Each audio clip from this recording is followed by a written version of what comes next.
gathered on territory leaving. Territory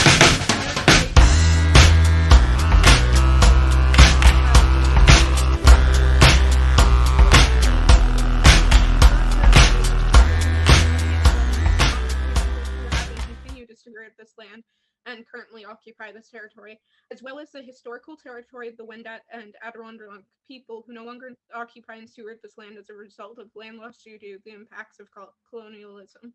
The lands we are on are part of the Dish with One Spoon Covenant Wampum. This agreement was one between Haudenosaunee and Anishinaabe people, and was an agreement to respect and steward the land in ways that nourished it and was sustainable into the future. The area surrounding the city, colonially known as London, is home to three nations: Chippewa of the Thames, the Oneida Nation of the Thames, and Munsee Delaware Nation. It is also important for us to recognize the urban indigenous population of our city, some of whose are from these nations, as well from all across Turtle Island. It is especially important for us to recognize how directly what we are doing here impacts indigenous people and Black people disproportionately, and how how the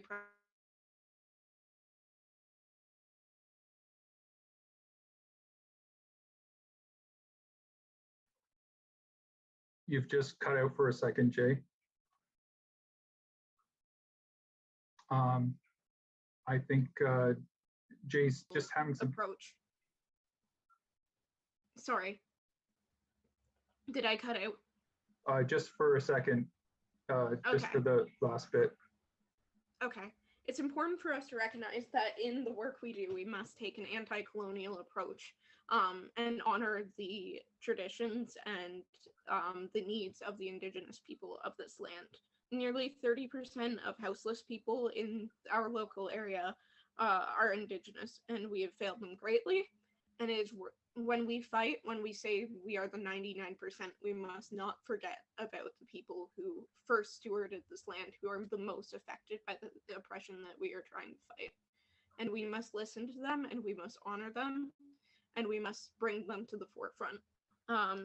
It is also incredibly important for us to acknowledge the impacts of colonialism and systemic oppression on Black people across Turtle Island through slavery, oppressive policies, and systems that were designed to harm. We must acknowledge that all of these have played a part in making housing and economic instability much more difficult to navigate. We need to work at dismantling these systems of oppression that actively harm. For the issues we face are just a facet of many issues directly connected to systemic oppression driven by colonialism as a whole. I would like to take the time to thank Sarah May Chitty for compiling resources in regards to land acknowledgements, and also teaching that they are not enough. Storm French for developing the first land acknowledgement that I helped participate in forming, and has shaped further land acknowledgements that I have participated in forming. And finally, I would like to thank Chesney Sickles Jarvis for sending me resources on developing land acknowledgement, Summer Brissett for sharing knowledge about where colonial land acknowledgements fail. Thank you for attending this panel. It's a first step in taking action. Now is the time to take it. Thanks so much, Jay. Really appreciate that. Anthony was going to read a safe space, but I think he's just been disconnected for a sec. So Patty, would you be able to go ahead and introduce yourself? Thanks so much for joining us. Hi, I'm Patty. I'm a member of the London Regional Social Forum, and I'm just glad to be here and to learn about all the work you guys have done. Carry on. Thanks so much, Patty. Patty Dalton, would you like to introduce yourself? Thanks. Sorry about that, Patty.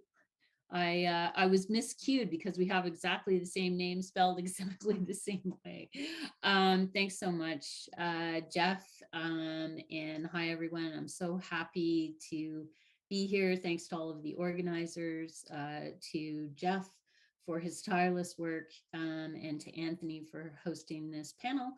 And I'm a secondary school teacher, and I've been involved in the broader labor movement for many years. I'm the president of the London and District Labor Council, and I have been I've had a long time commitment to building social justice movements of all kinds and to building union community alliances. Anthony, do you want to give the safe space statement now? Are you connected?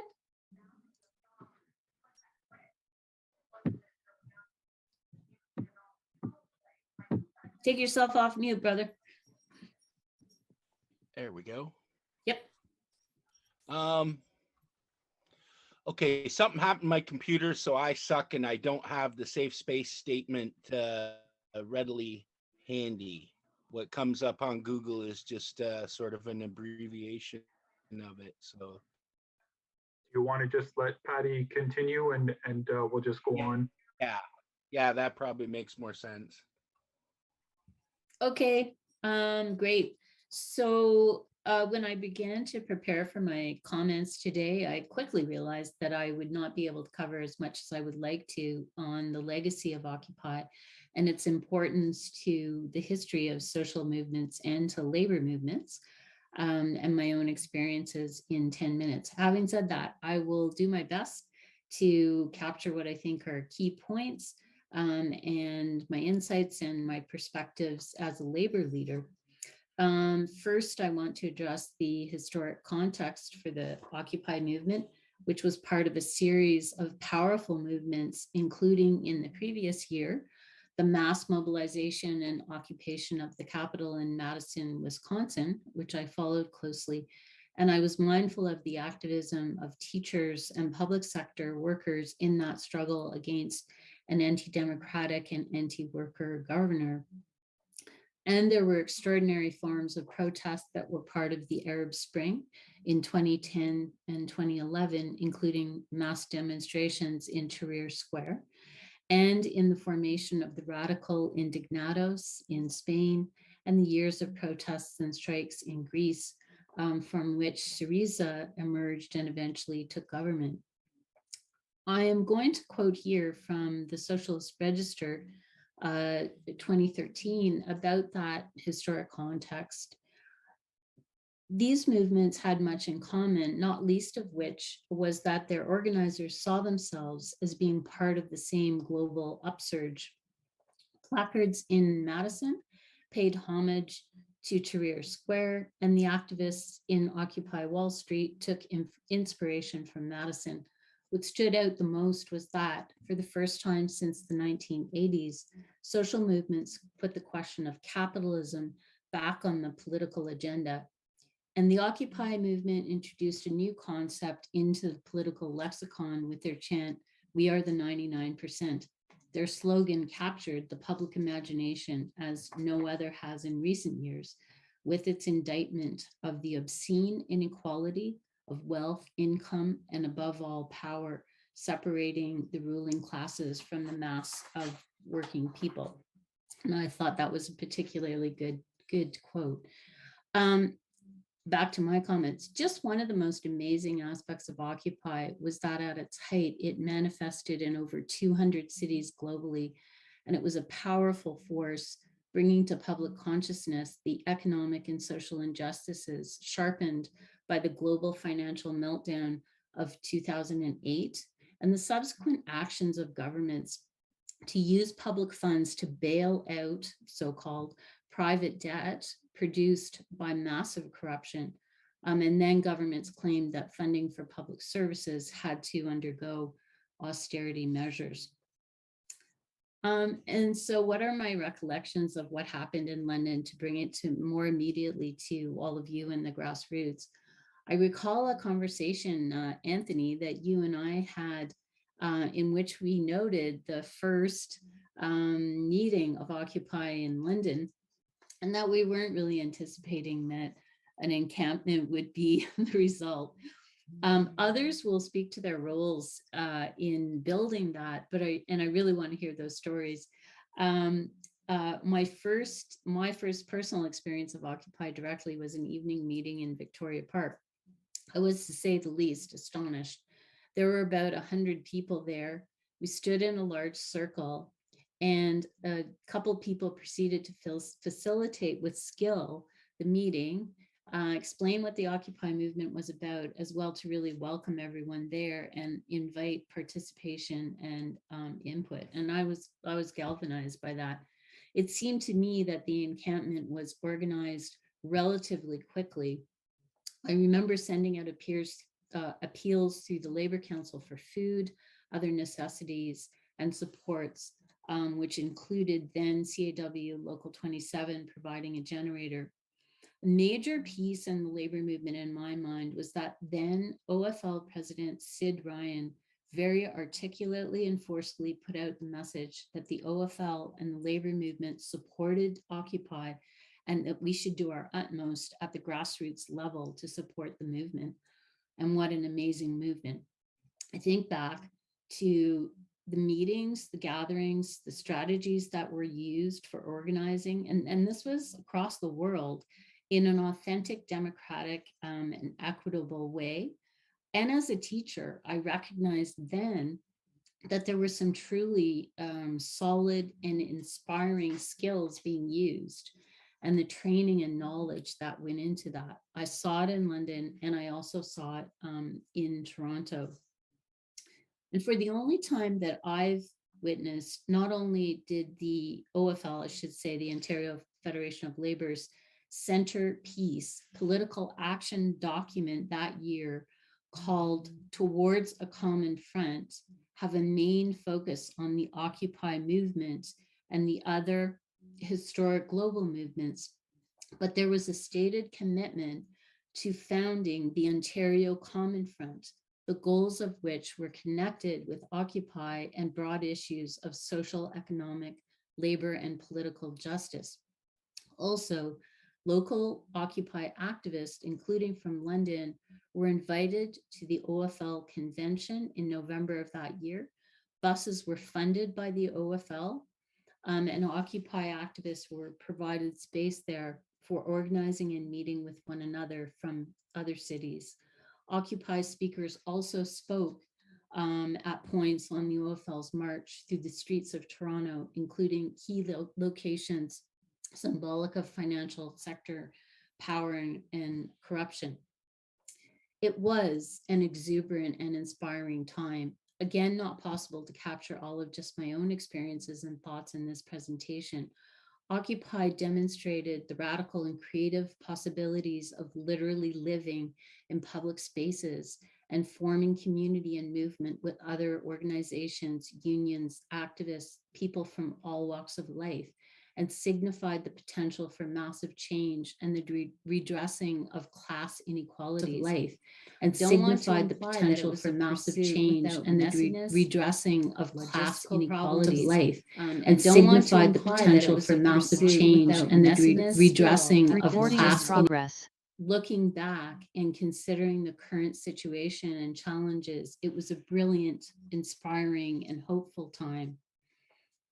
I will leave the story of the final night in Occupy in London and the shameful shock and awe tactics of the police to others who were there. But I do remember that we had a massive show of support prior to that horrific takeout. And hundreds of people from the community and from unions were there. I also clearly remember that, again, OFL President Sid Ryan came to show his support and that of the OFL and the broader labor movement. One of my memories of that night was when I was standing next to an Occupy activist who was being interviewed by CTV, and he was terrified. He'd never been in a media interview like that before. I'd given him a few tips, but I stood next to him and just quietly gave him support during the interview. He did beautifully. I also clearly recall that the next morning, as we were considering how to address the police violence and the brutalizing of Occupy activists, the first person to call me was Sid Ryan. And he said, do they want to reoccupy? And we must fight with them. I'll never forget that. Although reoccupation was not in the cards, Occupy manifested in different forms of resistance and definitely supported labor struggles. And many of you will remember that early in January of the next year, then CAW, now Unifor Local 27 members were fighting an epic battle with Electromotive, subsidiary of the US industrial giant Caterpillar Incorporated, which was following a wave then corporate attacks against unions and workers in the United States, and was trying to strong arm workers here into pay cuts of over 50%. Caterpillar also wanted to make devastating cuts to benefits and pensions, even though the company had made billions of dollars of profit and seen a 20% boost to production in the previous year. I can recall with crystal clarity that the first mass protest took place in early January at night during a total blizzard. It was miserable weather, but there were a couple of 100 people there on short notice, including I saw a guy with a guitar and what looked like a knapsack on his back, or actually a tent. He looked me in the eye, walked over and said, I don't know why he chose me, but he said, "Hey, I'm Occupy, and can we set up a tent here?" I smiled and said, "I can't decide, but there's the local president, Tim Carey, and I'll introduce you to him." Tim agreed that Occupy could camp out there, and that was an incredible show of solidarity in so many ways. Another story that has stayed with me from that struggle was that it was a brutally cold winter, and conditions for the picketing workers and the community and union folks who supported them were very tough. It was a brutally, despite the many fire barrels. It was Occupy that obtained and set up a yurt on that picket line. In yet another blizzard, Sid Ryan showed up, and there were media present to do interviews. The only place that it was possible to do one, given the snow and high winds, was in the Occupy yurt, which I might add was quite warm and comfortable. It was in the then CAW Local 27 building where we had the first London Common Front meeting, which I think has been a very important coalition between unions and Occupy and community organizations. And the rest on that for now, on purposes of time, is history, and history that we are still living in. My thoughts and questions for this panel and related to Occupy would be very different, but given the historic challenges of the pandemic, which has caused so many types of disruptions, it's hard to know where to start, and would require deeper research and time to encompass.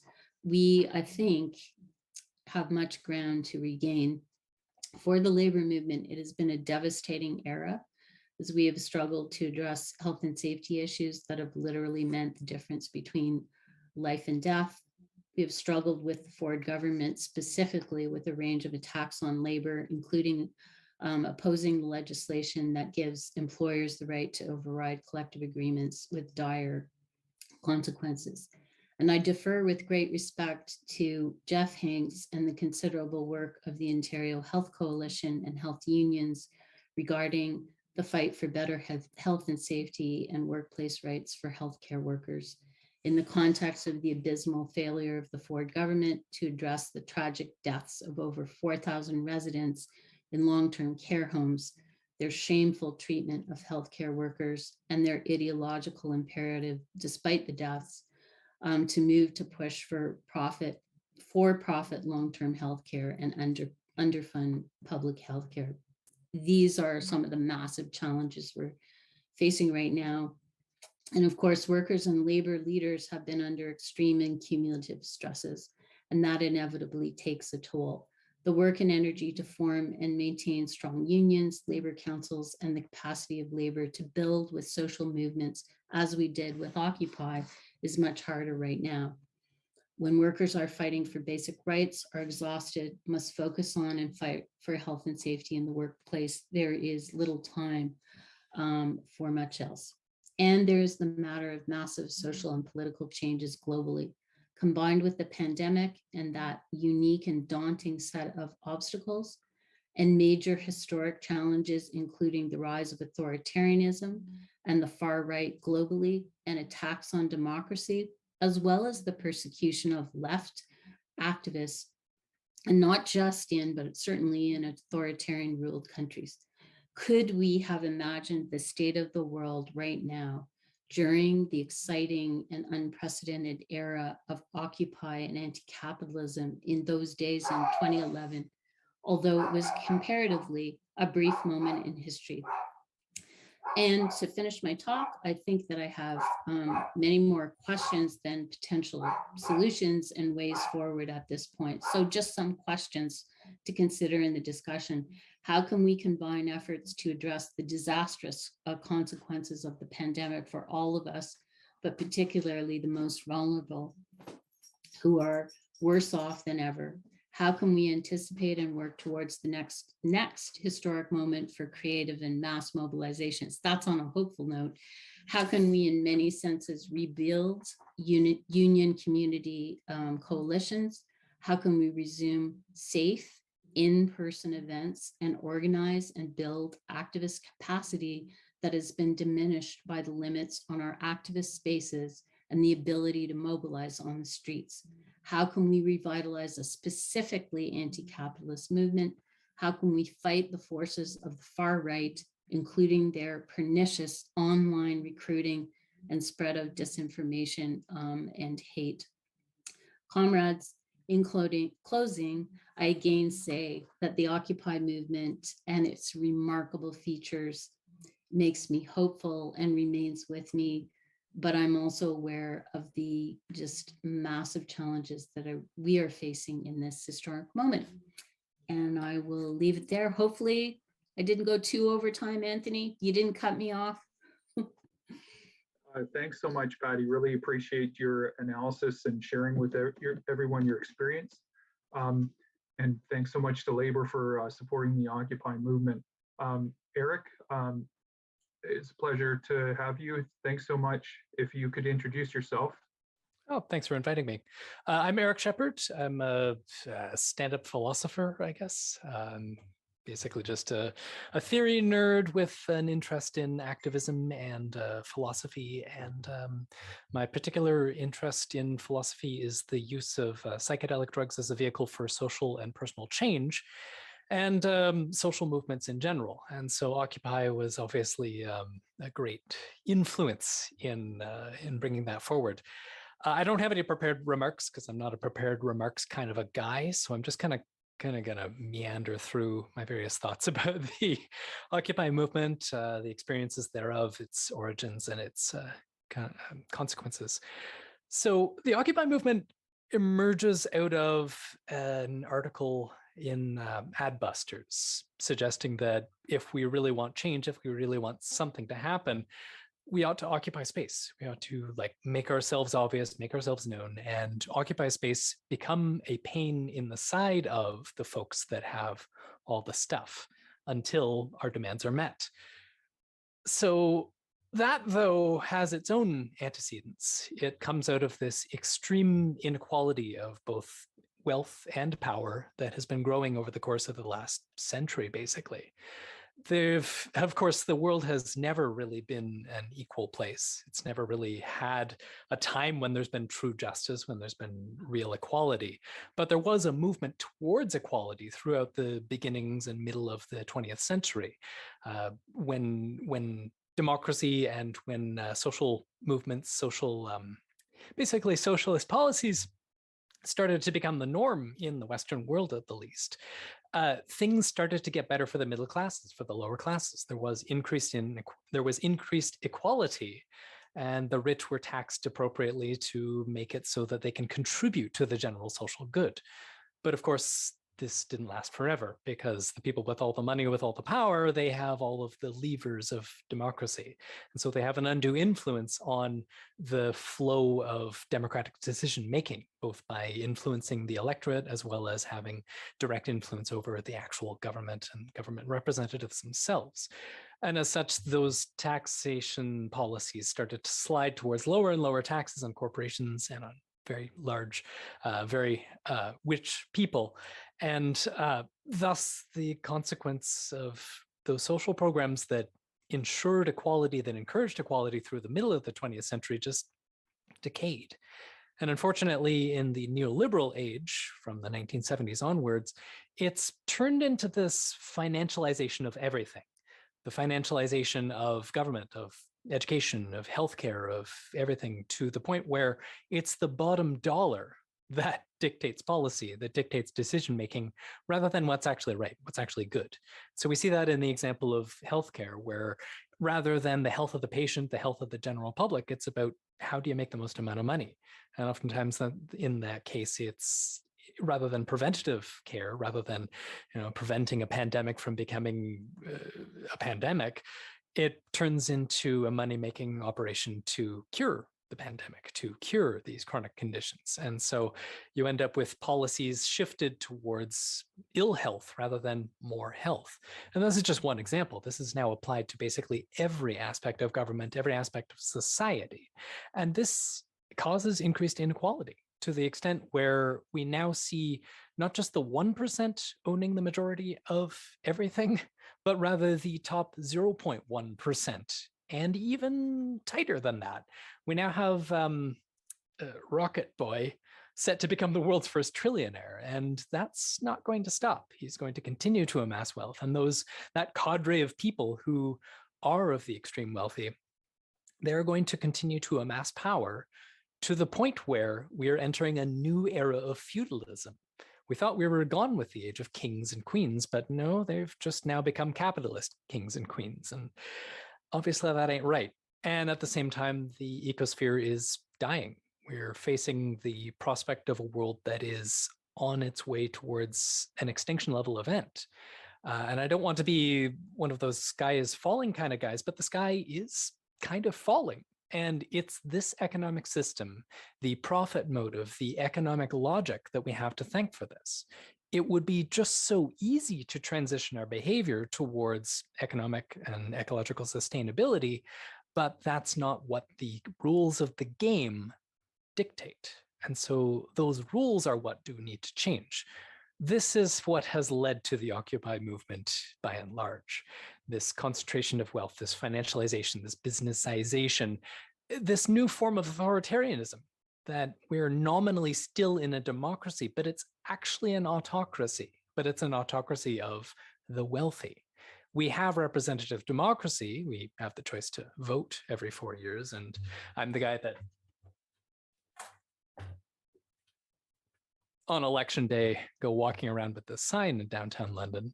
This was my introduction to activism. This was the first activist activity that I actually did, but that can only go so far. You can only vote for a certain number of things. And these choices are predetermined.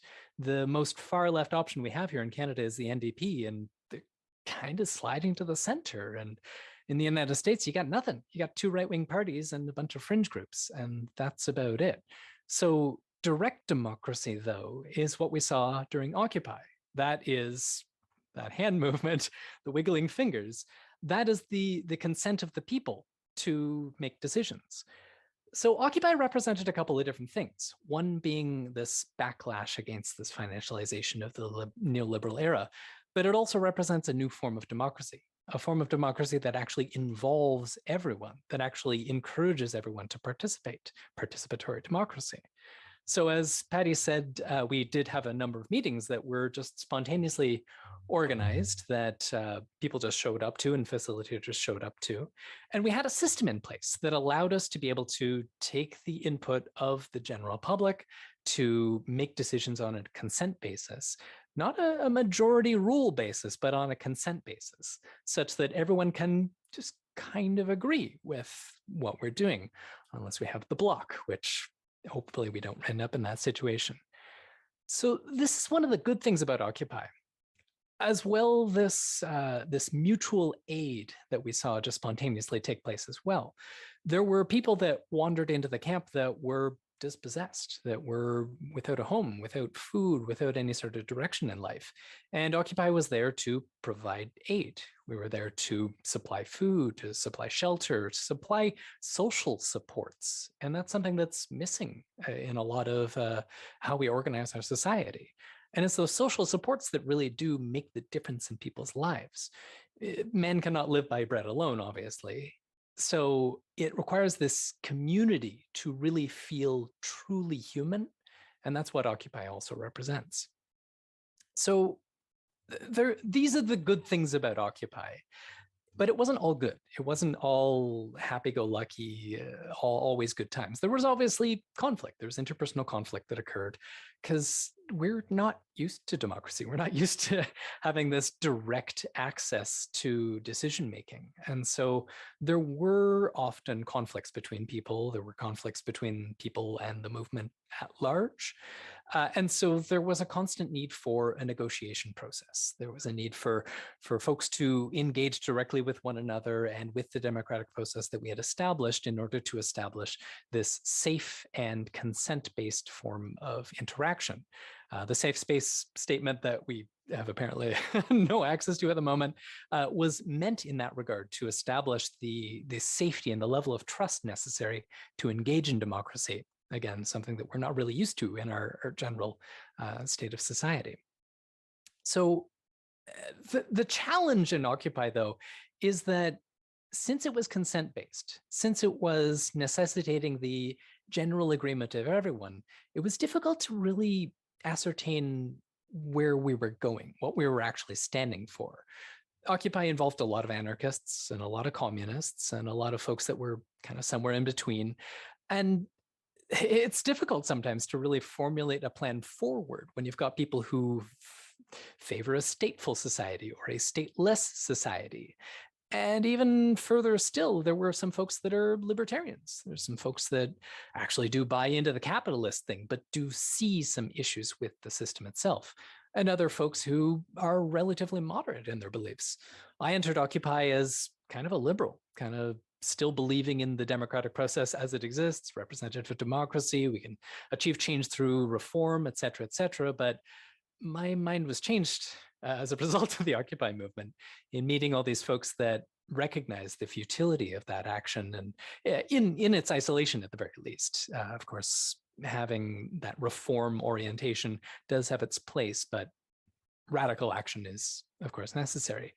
So this trouble with having so many diverse viewpoints results in a challenge in really cohering around a common movement. And I think that's where we are right now, where we had this movement of Occupy brought an entirely new generation of activists onto the scene, but we've yet to really coalesce onto something that can actually make a difference.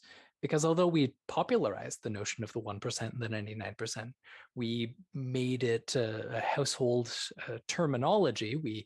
We got people aware of these things. The problem has only gotten worse in the last 10 years. And it's not to say that Occupy didn't do anything, but we have not gained the power necessary to make any sort of difference. We have not undermined the power of the wealthy elite in any way, because they still have all of the money, all of the power. And yes, there have been some local movements that have made some progress, but overall, globally, we're still kind of in the same boat. So philosophically, one can term Occupy as a movement of pure negativity.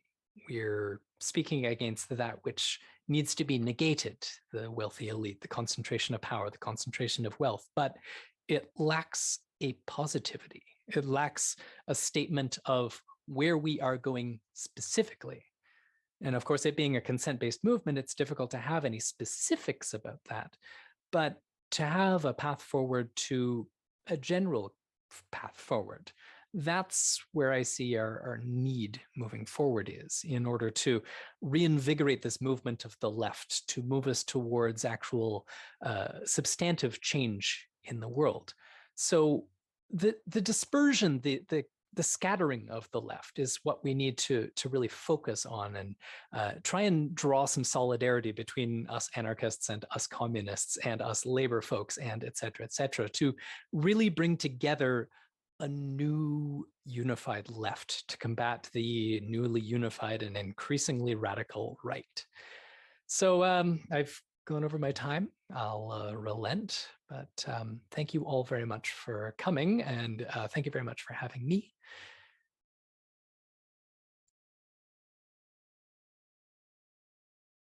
Sorry. Okay. Thanks so much, Eric. Jeff? Thanks for the excellent. I'll keep talking if you don't stop me. Okay. Sorry, can you hear me? Oh, sorry, Okay. my headphones actually failed. That was the problem. Thanks so much for your excellent talk, Eric. Just marvelous. So thanks so much for joining. I'd like to have Bailey introduce herself. And thanks so much for joining, Bailey. Thank you, Jeff, and thank you everybody for being here, and thank you for inviting me to join this. It's a huge honor to be here, actually. I'll talk about why, but just to start off with introducing myself. So my name's Bailey Lamont. I have been an activist here in London for about 10 years, and yeah, so my job, I work at Joanong Women's Shelter, which is part of Atlosa. And other than that, I also, other than just like being an activist locally, I am involved with the Pirate Party. I was involved with it here in Canada when it existed. I currently am the chair of the international one, Pirate Parties International. And by pirate, I consider myself a pirate and an anarchist. By pirate, I don't mean the boat kind, but the, file sharing, pro digital rights, internet freedom kind of pirate. And Occupy was one of those things that really, I guess, radicalized me, you could say. I really, my politics are very far left. I consider myself an anarchist. I like the term anarcho-pirate, actually, but Occupy was the thing that really, helped me kind of deconstruct everything that I thought that I understood about the world. And, it really shifted my worldview in a lot of ways. So when Occupy, I remember joining Occupy, I think it was about a week after it actually started. I was not the first initial meeting in Campbell Park. I had been following the Occupy movement internationally, and I knew that Toronto was starting an Occupy movement there. And I was very much in support of it. I was a student at the time. I was about 20 years old. I was a student. I was in my third year of university at King's. I was in the Social Justice and Peace Studies program. So I was already, I knew that I wanted to, whatever I was going to do with my life, I knew that I wanted it to be related to human rights and social justice work, and just in general, trying to make the world a better place. I didn't know what that really looked like at the time, but I was going in that direction politically of, really questioning everything, and realizing that the system that we live in is, it doesn't work for most people really. And, I was really starting to educate myself on why. And it was a time of learning a lot, right? Just being a student in the program that I was in. So I was already kind of going down this like path of left-wing politics, and, yeah. So when I joined Occupy, so I remember that night, the first time I went to the camp, I was on my way to class actually, and one of my friends came to find me, and she said, you know, she's like, we're going to head down to the Occupy camp because they're saying the police might show up and tear down the camp. This was, I guess this was like the first night where there was really a threat of police coming. And this is one thing about Occupy, if you were there, whether or not you were actually camping out there, you definitely got used to the idea of cops coming in and possibly arresting you or taking your stuff, or, you know, just you were kind of mentally prepared all the time to have to deal with police.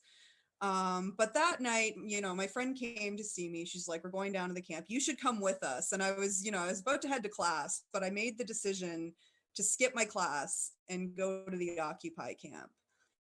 And I always say this because it's true. It was honestly the best decision I ever made for myself. It was like probably the most significant, one of the most significant decisions I ever made for myself, because that night, you know, it was unreal. Like there was nothing, it was nothing like I had ever experienced before. So I go to the camp, there's so many people there.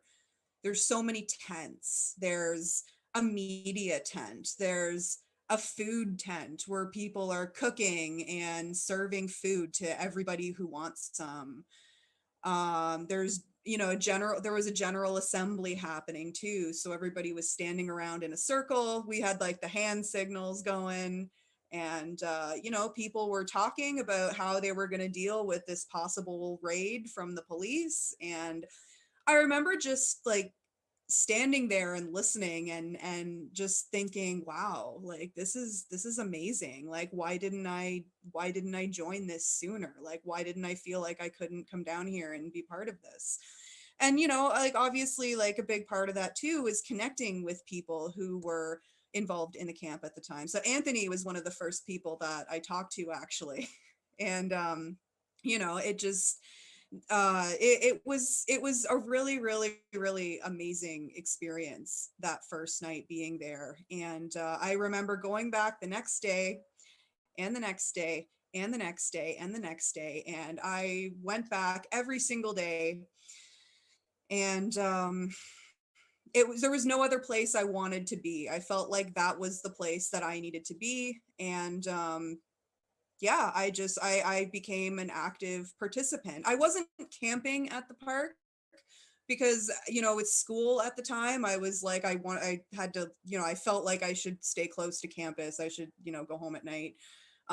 So I didn't camp at the park, but I was, you know, more or less there all the time if I wasn't in school for something. And I would skip class sometimes to go to certain events, like if there was a big protest in Toronto with the unions, like that one time Patty mentioned, you know, stuff like that. I would actually skip my class and I would talk to my professors, and they would actually, I had professors who were really supportive. They would be like, yeah, go, you know, go do your thing. This is good experience, and, you know, just be ready to come back and talk about it later. So you know, I was able to have a bit of flexibility with, you know, balancing school and my newfound passion as an activist.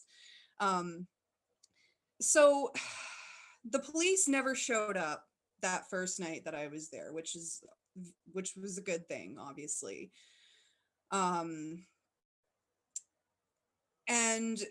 when I would go back in the following days, you know, Patty and Eric kind of already touched on this, but you know, it's like when we think about activism, you know, the first thing that tends to come to mind for a lot of people is protesting, right? You think about, you know, you make signs, you go out and you're protesting something, right? You're getting angry about something, whatever the issue is, and you go out and you make a statement, and then everybody goes home afterwards. You know, that's protesting, and that's a good thing. We should protest. That's, you know, it's an important tactic for, you know, political activism. But then, you know, there's something that we call direct action, right? And that's, you know, these terms tend to get used interchangeably, but like when we think about direct action, what we're actually talking about is directly implementing changes that we want to see, right? So we live in a capitalist society that marginalizes and oppresses, so many people. We can talk about racism and white supremacy, the sexism that exists, the homophobia, the transphobia, the poverty, the mental health struggles and the addictions, and, all of these different things that affect all of us, many of us. And, it's like, sorry, I kind of lost my train of thought. Um, yeah, I'm sorry. I totally lost my train of thought with that. But I think where I was going with it was, you know, when at the Occupy camp, it's like, everybody who showed up at that camp could get a meal if they needed it, right? Everybody was welcome to crash there if they didn't have any place to sleep that night. Everybody at that camp had a say in the decision making process, right? And of course there were challenges to that, right?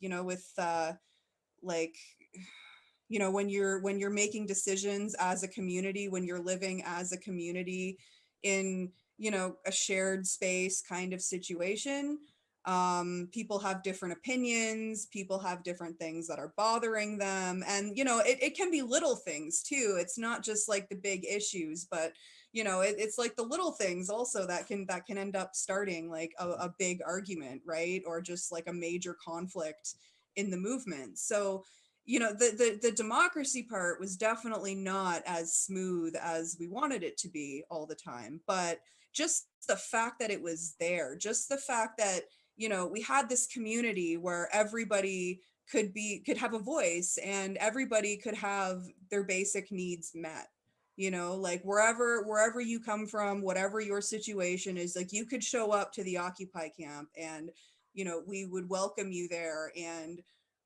you are a part of that community. So that's really the amazing thing to me with Occupy, is that direct action. The fact that, we are angry about so many things. We know that this world is, full of just, so there's so much wrong, right? There's so many bad things happening in the world. And there was at the time, 10 years ago also.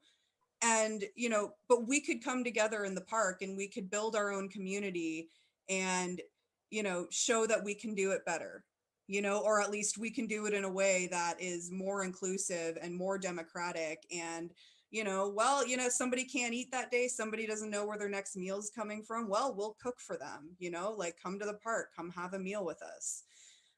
It's really simple stuff, just basic human decency, right? And I just remember just like how controversial it was too. And I remember getting criticized and mocked by people that I knew at school, just like for being part of Occupy, right? And it's like these are people who had no idea what they were talking about. They would see the news where it would talk about Occupy and they would think they knew everything about it. And it's just like how it made me really angry, because at the time it was like, how can you be against a movement, or any effort that is trying to make society better for everybody, right? How can you be against what we're doing when that all of these injustices are going on, and here's a group of people that actually want to take that direct action and make changes and at least support people in our local community.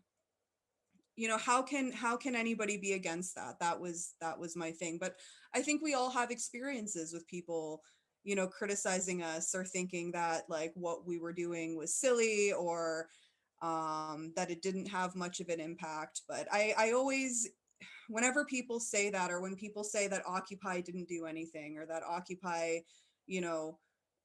didn't actually have a positive impact on anything, I don't think that's true at all. And I think if we just go back to that experience and we remember what we were doing every single day, And, you know, just that, like those things alone, I think that proves that Occupy was not silly, it was not useless.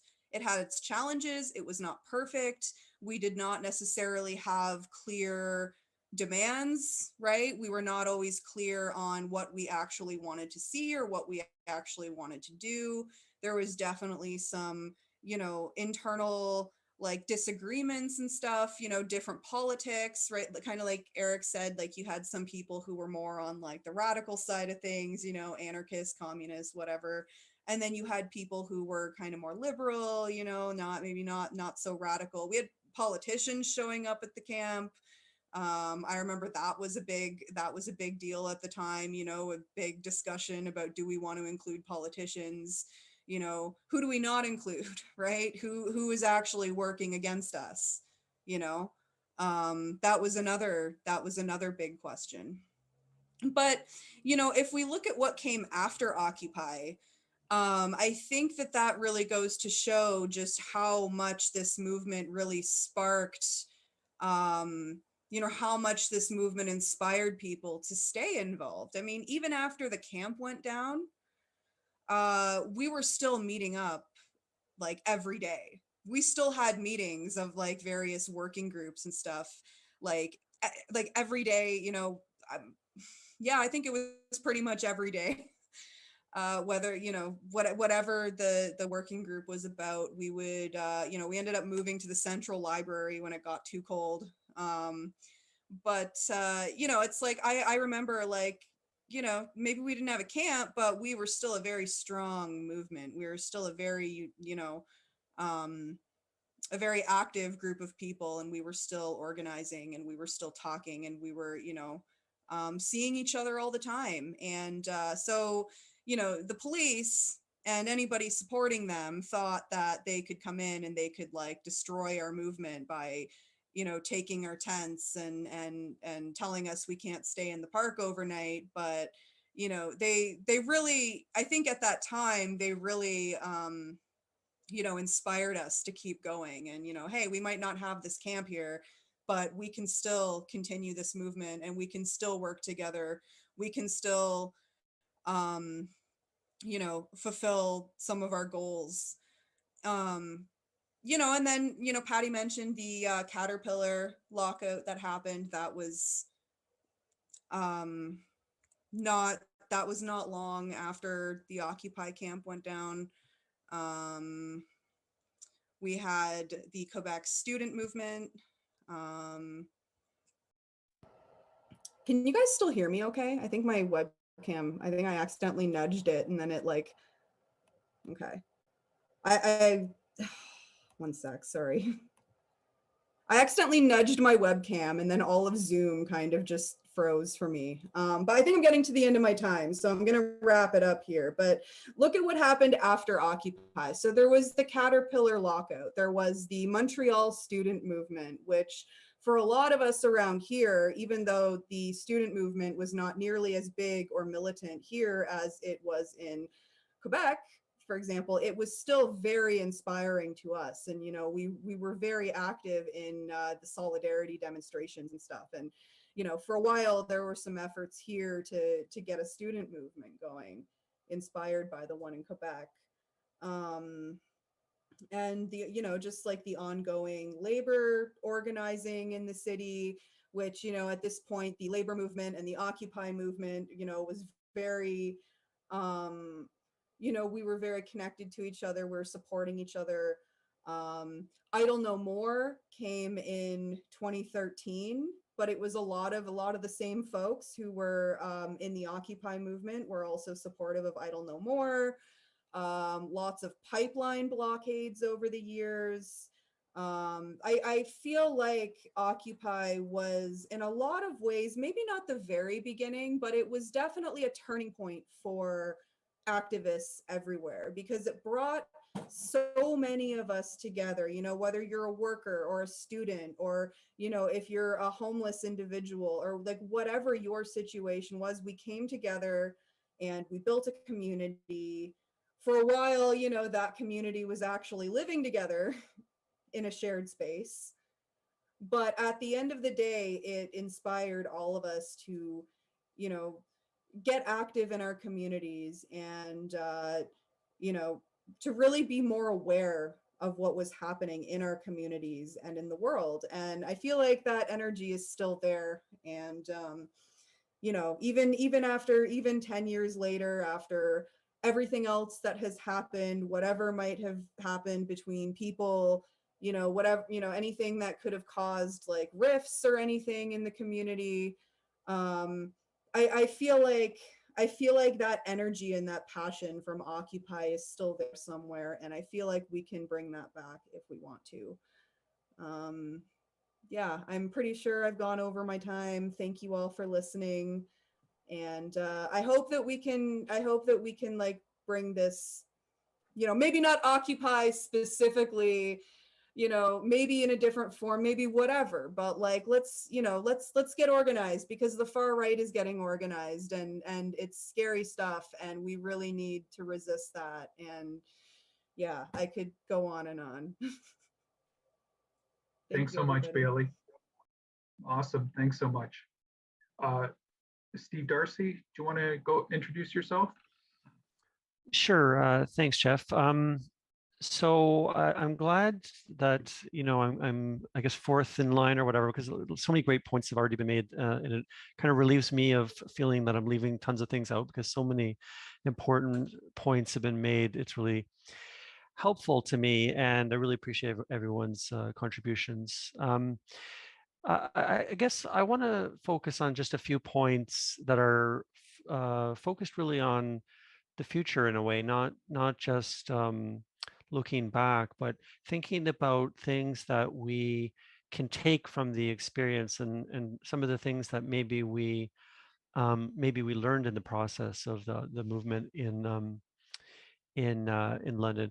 The first thing I want to mention is the way in which there was a kind of charisma in the Occupy movement, or the charisma of the conviction that we can win if we struggle, right? I think this, when I say charisma, I mean like a kind of magnetic attraction. You know, it really attracted people to the movement. This sense that we were committed to fighting and winning. Because I think, you know, too often we go to protests and things like that where there's kind of an unspoken understanding that we're we're not going to win this time, that we're doing it because we think it's important, and it is important for people to protest things. But I really always felt with Occupy that it was different, that there was a mood of optimism and enthusiasm for the ambition of the idea of really radically transforming society through struggle. And I think that was part of the attractiveness and the appeal of it. And so I think, you know, this is something we can take away when we're thinking about building movements and attempting to build movements.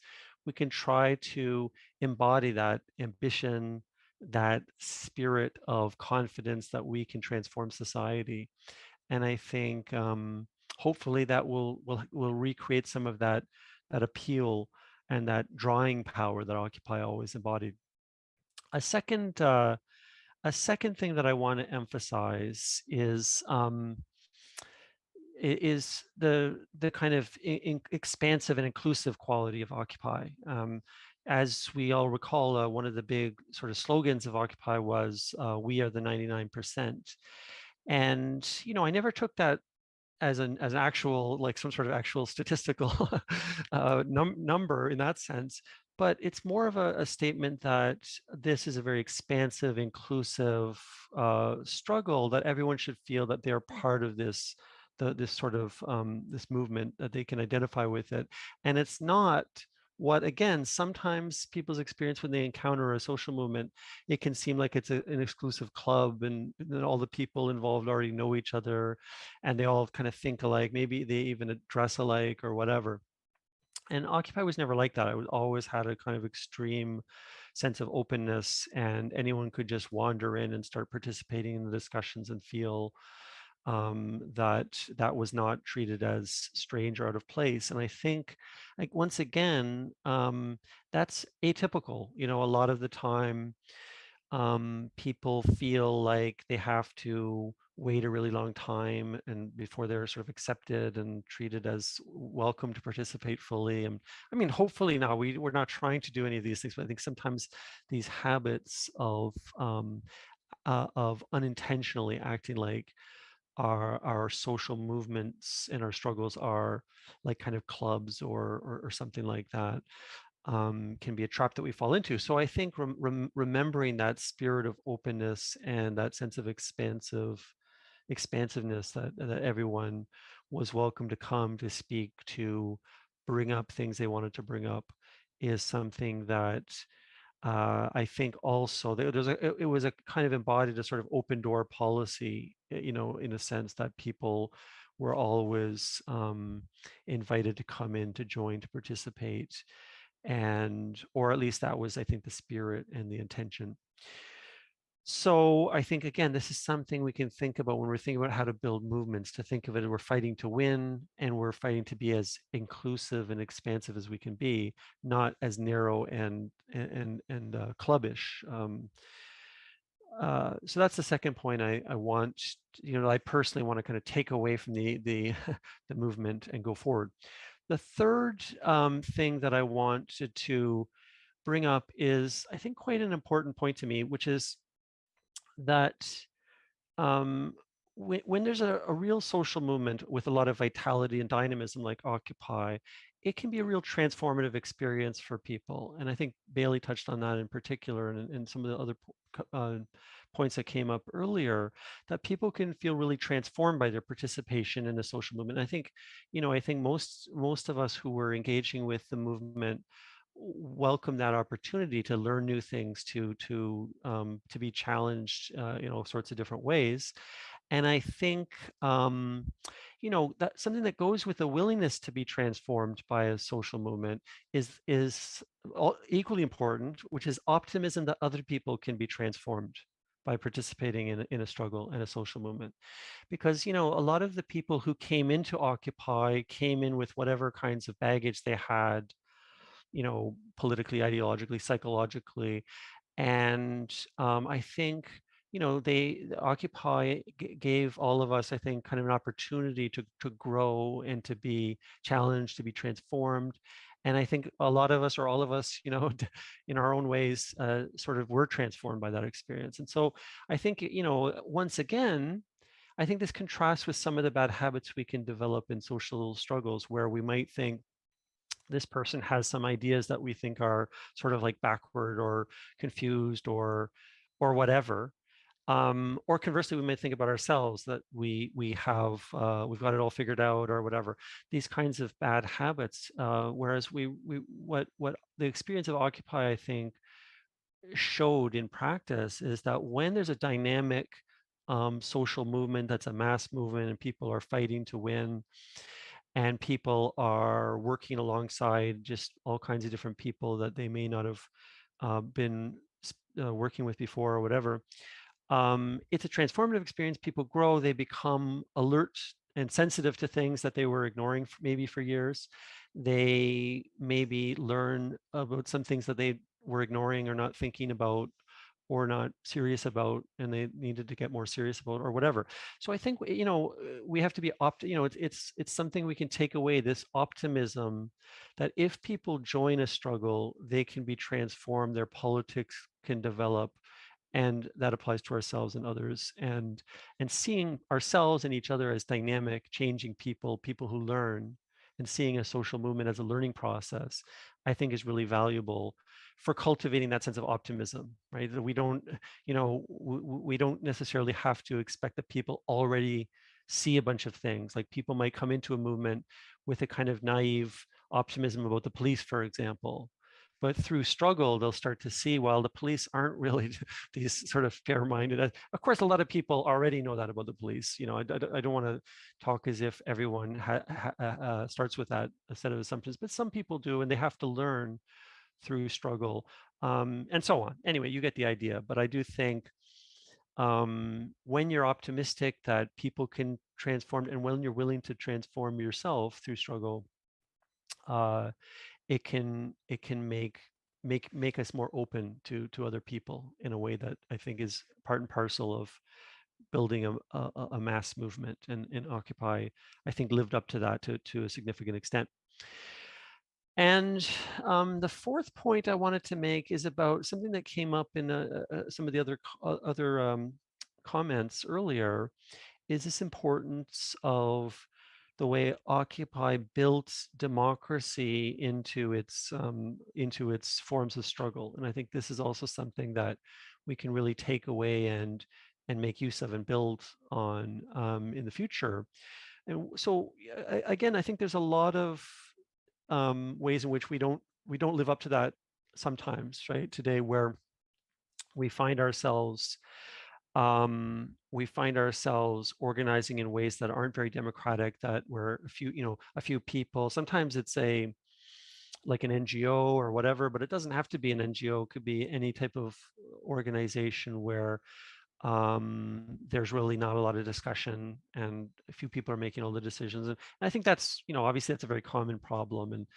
And so, and sometimes that might have even been a problem in Occupy, where things weren't discussed enough or whatever.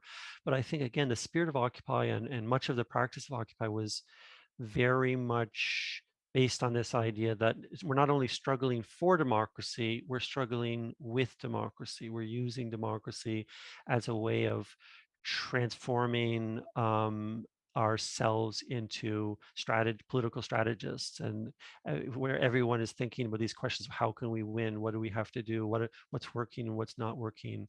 And also, democracy I won't say forces, but encourages us to listen to each other sometimes when it's working well.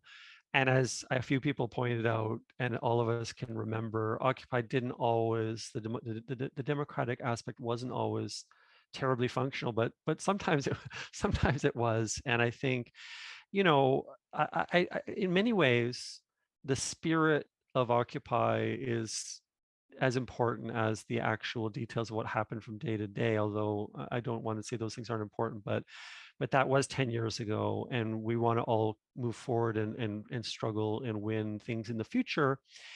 And part of that should be reactivating or reanimating the sense of bringing back to life some of those ambitions, some of those aspirations and commitments to democratization, to struggle, to solidarity, to inclusiveness, to openness, to the willingness to be challenged and transformed as we try to challenge and transform society. So yeah, I guess that I'll just sort of end on that note of saying that I think the spirit of Occupy is, in some ways, it's the spirit of all of our best and most dynamic struggles: ambition, confidence, enthusiasm, solidarity, inclusiveness, willingness to break out of our familiar habits and patterns and find new ways to struggle and new ways to be effective in transforming society and transforming ourselves. So I'll just sort of end on that note. And thanks for the invitation to participate. Thanks so much for sharing, Steve. Alex, would you like to take it from there and share your experience, your thoughts, please?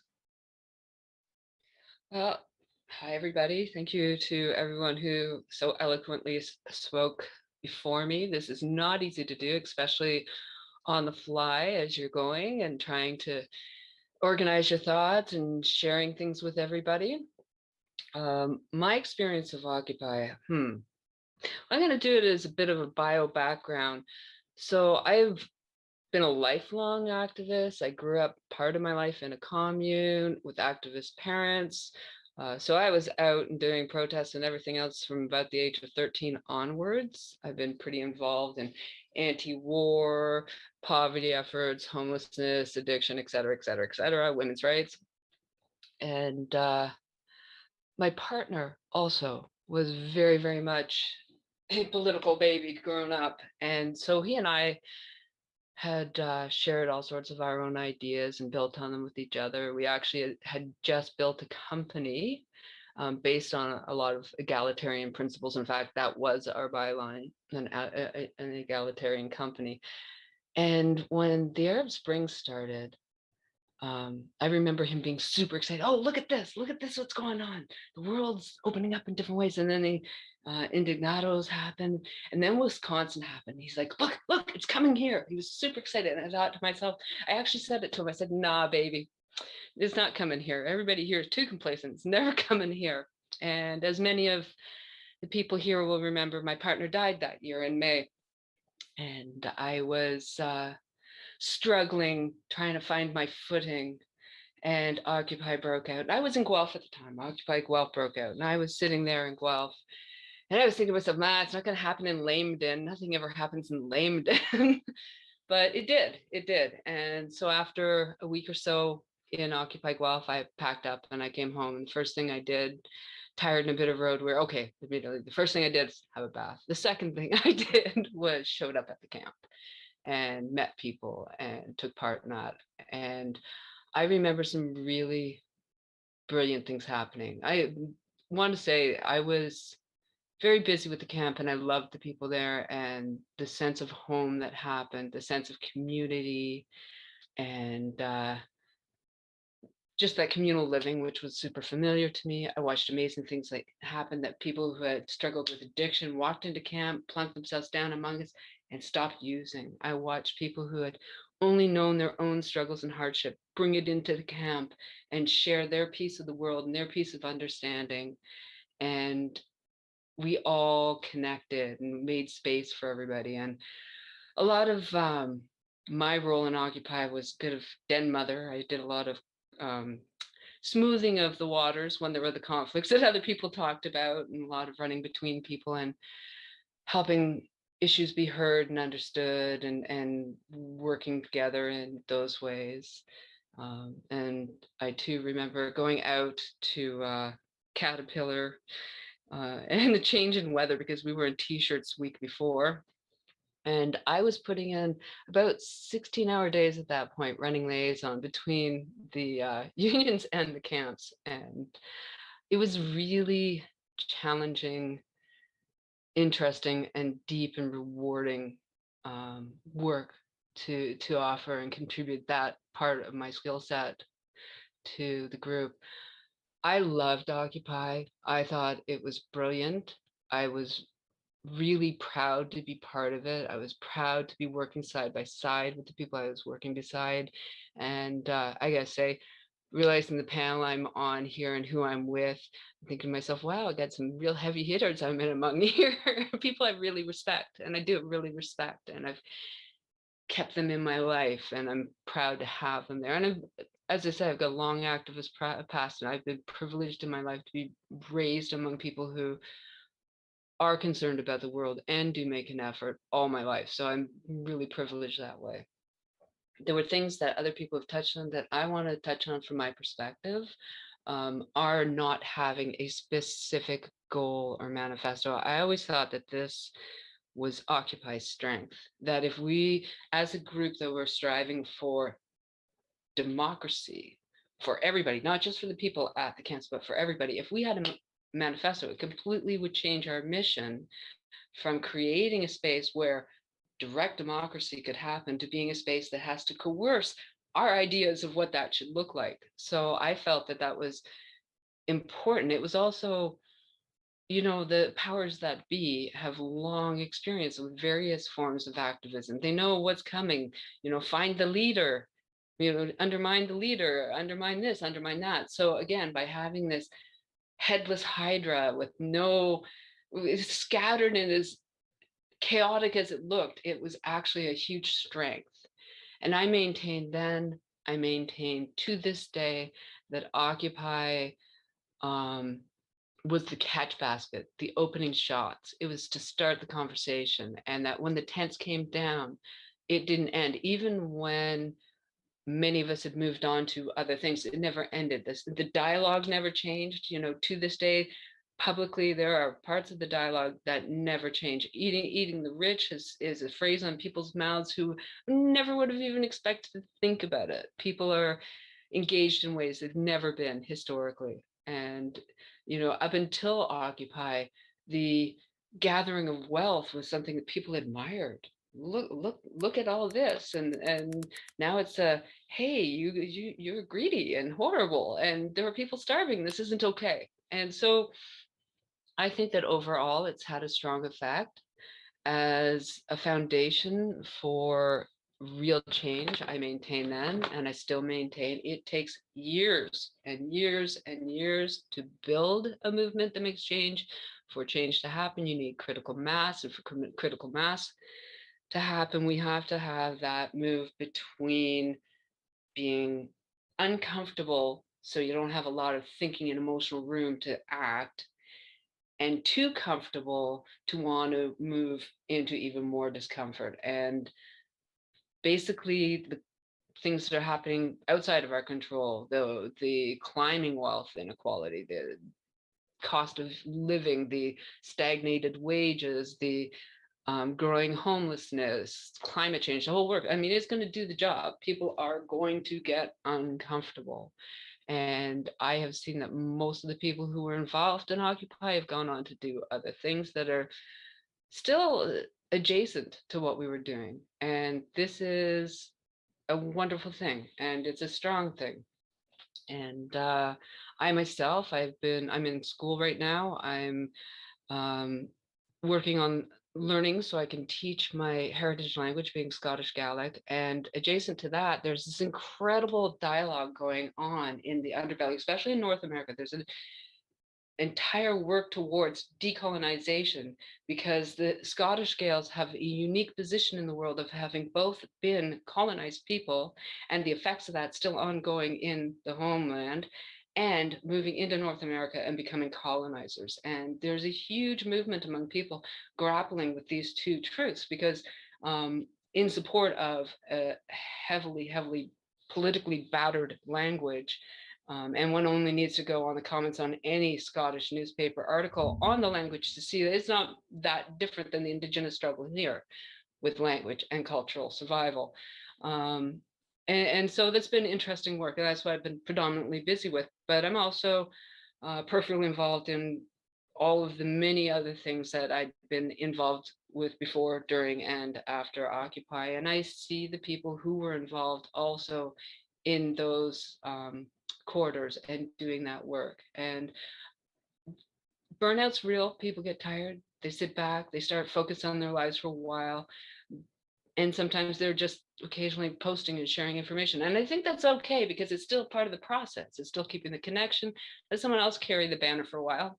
Anthony's got the banner, but we all have our internal banners that we're carrying and sharing. And like I said, when I look at the people I stood shoulder to shoulder with and see what they're doing, I'm so proud of them. I'm proud of everybody who showed up. I'm proud of the way we gathered, the way we adjusted and changed. Like I said, we're a hydra. I think that our resurfacing among Idle No More and Black Lives Matter and all the other places we've resurfaced is part of that hydra. They have all inherited that part of what we were building there and carried it forward into those movements. And those movements have been made better for that.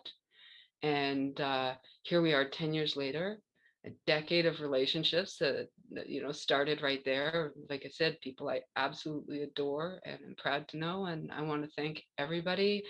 I think that we should take encouragement and heart that what we have done has meaning. What we will do with it also has meaning, and that the strength is still there, and things are going to continue to accelerate. And I'm always an optimist, and I believe that what Occupy did was change the direction of what was going to inevitably happen as this stuff got worse. Had Occupy not happened, this stuff would have a bigger effect, with a lot of disassociated people being uncomfortable and no dialogue happening. Occupy was critical for that. And I think that it's undervalued and underrated in its importance. Anyways, that's really all I have to say off the cuff. And I really appreciate everybody, and thank you for your time. Thank you for listening, and all you people in Facebook land who I'm sure are listening too. Have a great night. Thanks. Thanks so much, Alex. And Alex is organizing group to go to the park tomorrow at 1 p.m. Victoria Park. And thanks so much for organizing that, Alex. And Anthony would like people to meet at Campbell Park at 1 and march over to Victoria Park. So people can either show up the park, or I'm sure he'll tell you about it. But thanks so much, Alex. And here's Anthony. You just got to unmute, Anthony. Sorry.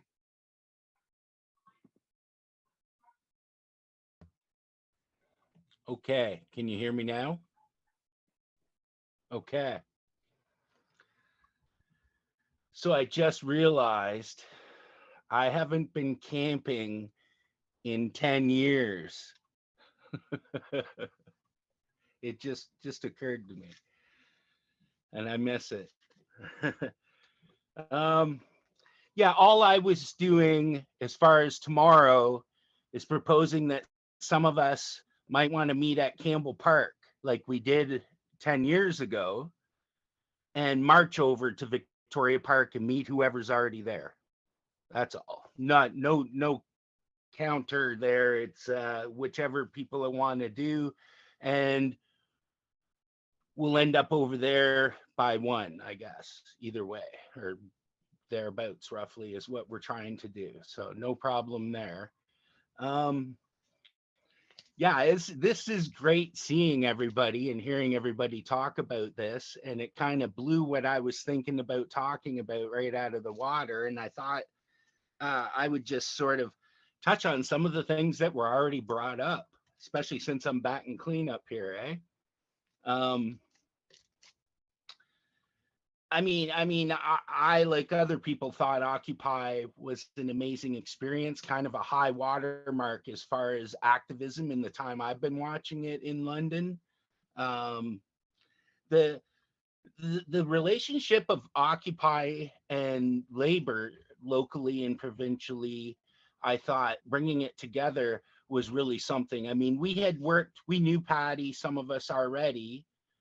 We had done an anarchist book fair at Toll Puddle, and there was some relationship there. Some of us had been out to support strikes and that a number of times, but it really brought us together in a way that we were looking for, through Occupy. And I don't know if anything else other than a struggle like that could bring us together like it did.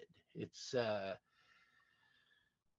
like you can't just manufacture that, and so Occupy really served us well on that front. Sorry.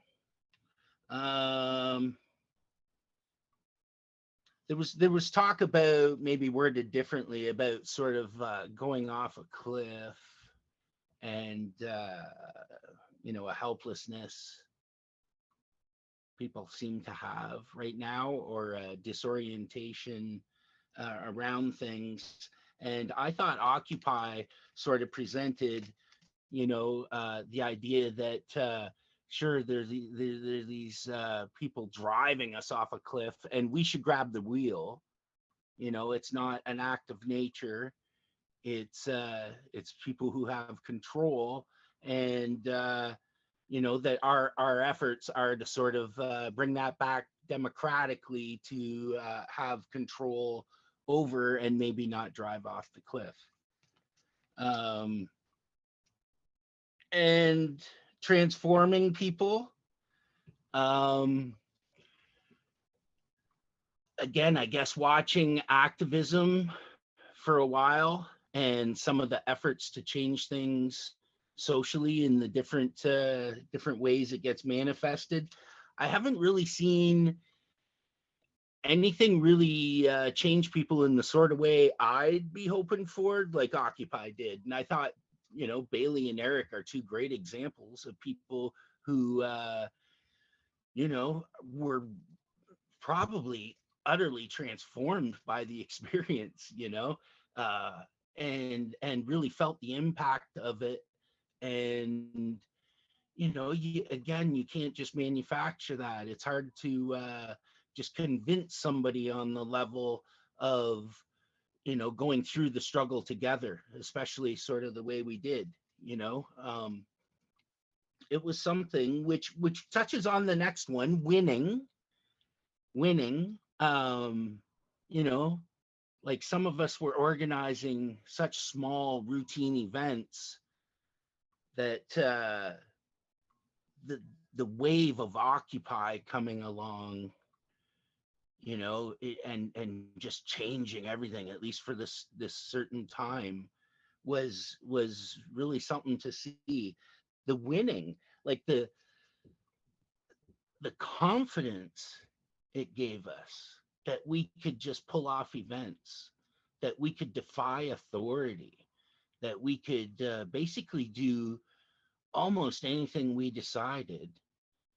And that was it. You know, you put it up to the people and whatever people wanted to do. I mean, we stood down the mayor, and I'm sure that was probably one of the tougher moments of his political career.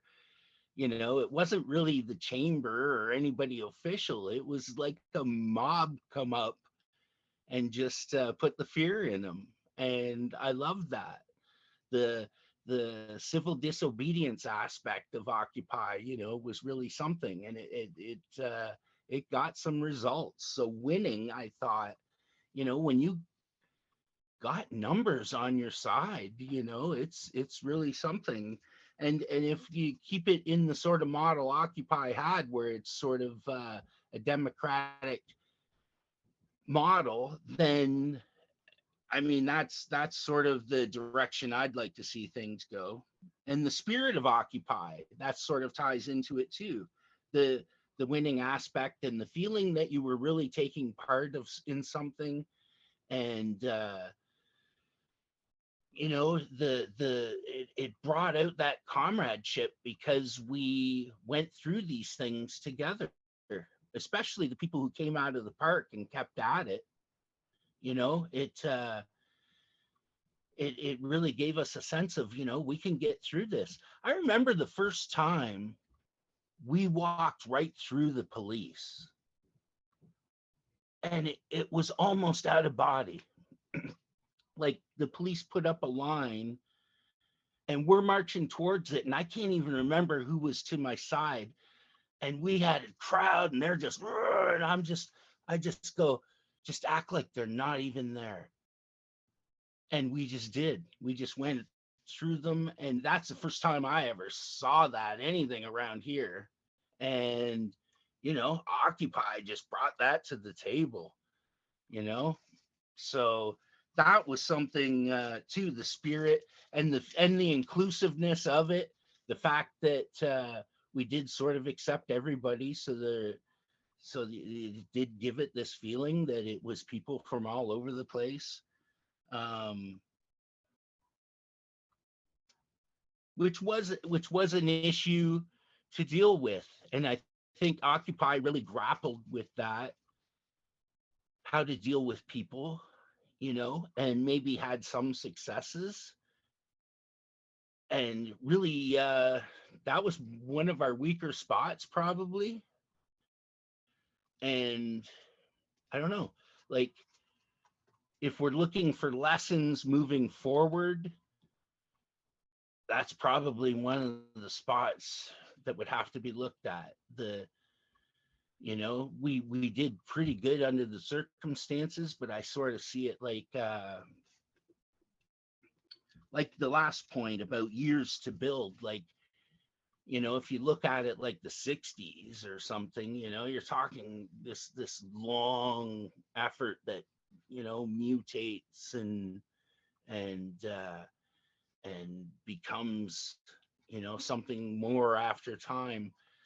And we were only in the park, I can't even remember how many days, 17, something like that. And then the movement kept going on and on for a while, but in these sort of different phases. But I mean, it's not like one thing like Occupy is going to come along and, you know, solve all of society's problems. And so like the criticism that was brought up too, I've had people still, if they remember Occupy, then they often say that it didn't amount to anything, or, you know, how do you account for the failure of Occupy? And I mean, to see London go from 0 to 60, it's hard for me to say, you know, failure. I think, you know, something like Occupy all over again would probably be just about what we need right now. Some version of that, the sort of dynamic Occupy brought to the table. But yeah, that's all I got. The last point is sort of years to build. So I think, you know, that should be at least one of the points, is that that looking back, you know, how do we see things sort of as far as the circumstance we're in now? You know, it's different than it was 10 years ago, but how could we inject some of that? Or do we need something different? Or how do people feel, you know, 10 years later? Maybe end on that note. Thanks so much, Anthony. So just if people want to unmute themselves and make a comment, I'm just going to read a question from Wendy, who's one of the attendees. And if people want to comment, just unmute themselves and make a comment. We just have to be careful we're not talking over one another. So her question is, I think everyone in the panel has mentioned something about movement building. It's something I'm very interested in also, and in trying to do so, am encountering, as we did in Occupy, that there are so many varying degrees of leftness and ideologies. What do you think the next step is in moving towards a united, sustainable movement? And that's an age-old question, I think, that all the movements are asking, if we could build the movement that unites all movements. But what do people think? The questions in the chat, and who would like to answer that? I mean, everybody can, but. I can make a comment about it. So in terms of like what exactly are the next steps, that's a tough one. I'm not sure how to address specifically, you know, what are the, like, what is the process for this? But one thing that I will say is that if we're ever going to have like a broader united left movement, you know, that includes everybody with, you know, as Wendy put it, you know, everybody who is, you know, kind of falling into the varying degrees of leftness, as you say. Sorry, I'm like nervous. We have to be accessible. We have to be able to disagree sometimes. We have to be okay with the fact that not everybody who joins this movement is going to identify as anarchist or whatever, right? We have to be okay with, you know, some people being, you know, a little more liberal. We have to, you know, and we have to be able to find common ground that way. One thing, like one, I guess, common criticism of the left these days, and I guess it's been, you know, for a while, is the fact that we're not that accessible. And sometimes when we talk about our politics, we can get really into like the theory and like, you know, stuff that is not necessarily understandable for, you know, a person who has not read Karl Marx or whatever, right? So we need to work on that. We need to be a little more accessible. We need to be more open to different people.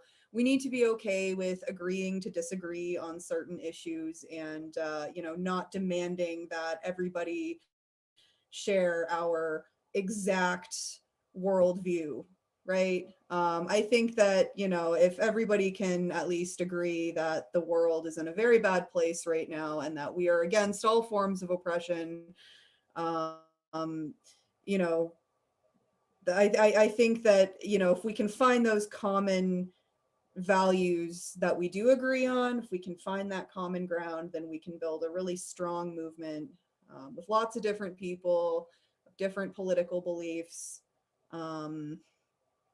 Yeah, I think that's possible, but we need to be open. We need to be accessible about it. Just gonna hop in. So I want to add to what Bailey is saying here, that we need clarity, because the right and the center, the agents of the status quo, they have this very clear and simple message that is marketable. It's easy to pick up, it's catchy, it speaks to this intuitive sense that people have, whereas we on the left have this very complicated and sometimes jargon heavy, as Bailey mentions, idea that like we know what we're talking about by and large. I mean, most of us do, but it's very difficult to communicate that nuanced and complicated idea to the general public. And so whenever I'm trying to communicate, I'm aiming at my mom, who is coming from this, she was raised in the golden era of Western capitalism and bought into it until it destroyed her, in much the same way that it has destroyed a lot of people. And so when we're communicating, we need to have a similar level of resonance with the spirit of the people, and not get caught up on labels, not get caught up on specifics of ideology. That it's just so easy for the right and for the center, for the media mainstream, to say, dirty communists, or they're socialists, or any other of those buzzwords that so easily trip people up.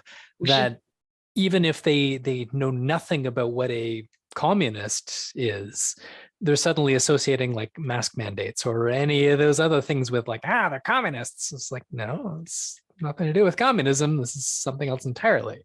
But the terminology has become toxified. So we need to find some way of communicating and some way of including people that doesn't involve terminology that can be turned to that end.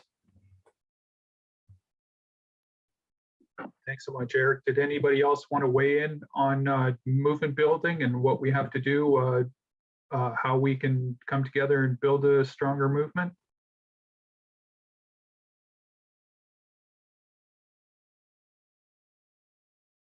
Okay, I'm just going to read another question from the chat here.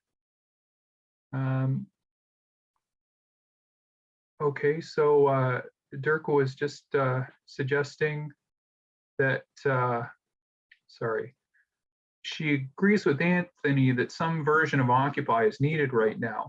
However, how do we convince the masses who feel that they're comfortable with the glacial pace of change, and others who are so focused on survival they can't or don't even engage in social movements?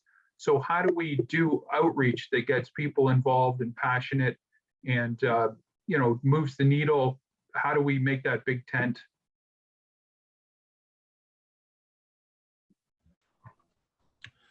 Sorry, Alex, I was going to. Oh, sorry, Alex, put up. If you want to go ahead, and then Alex. Sorry.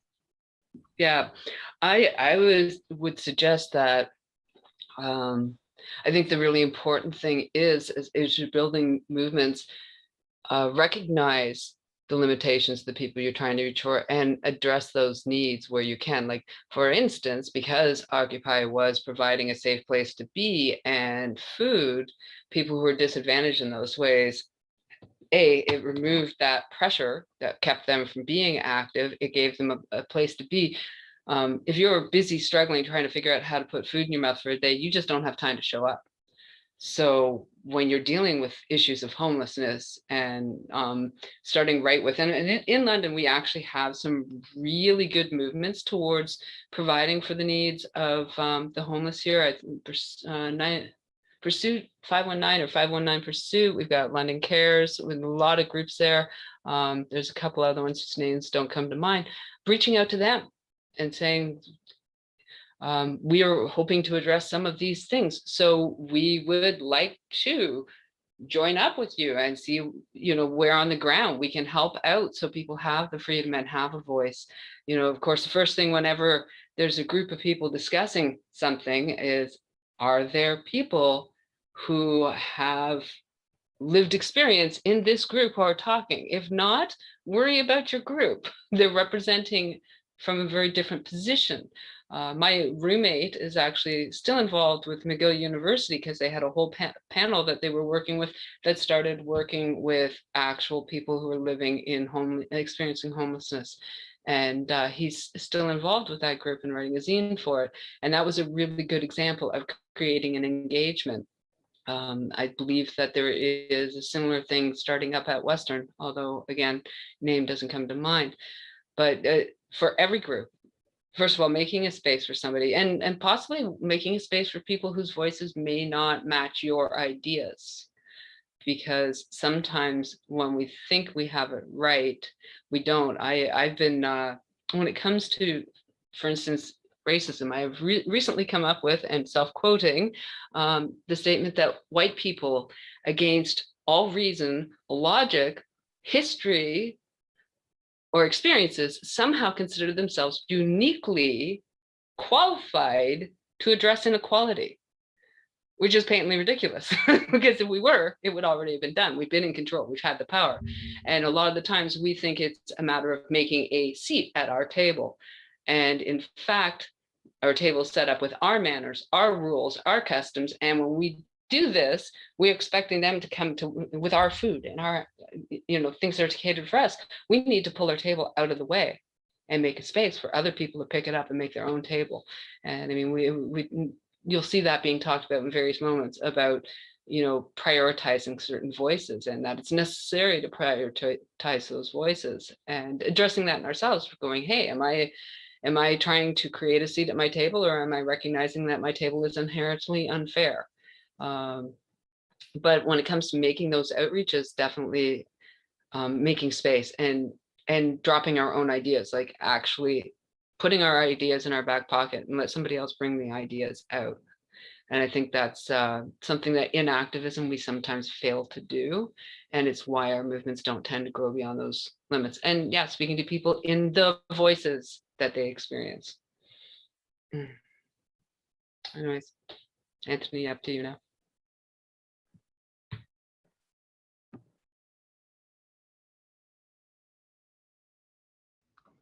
That was really good, Alex. You covered a lot of what I would say.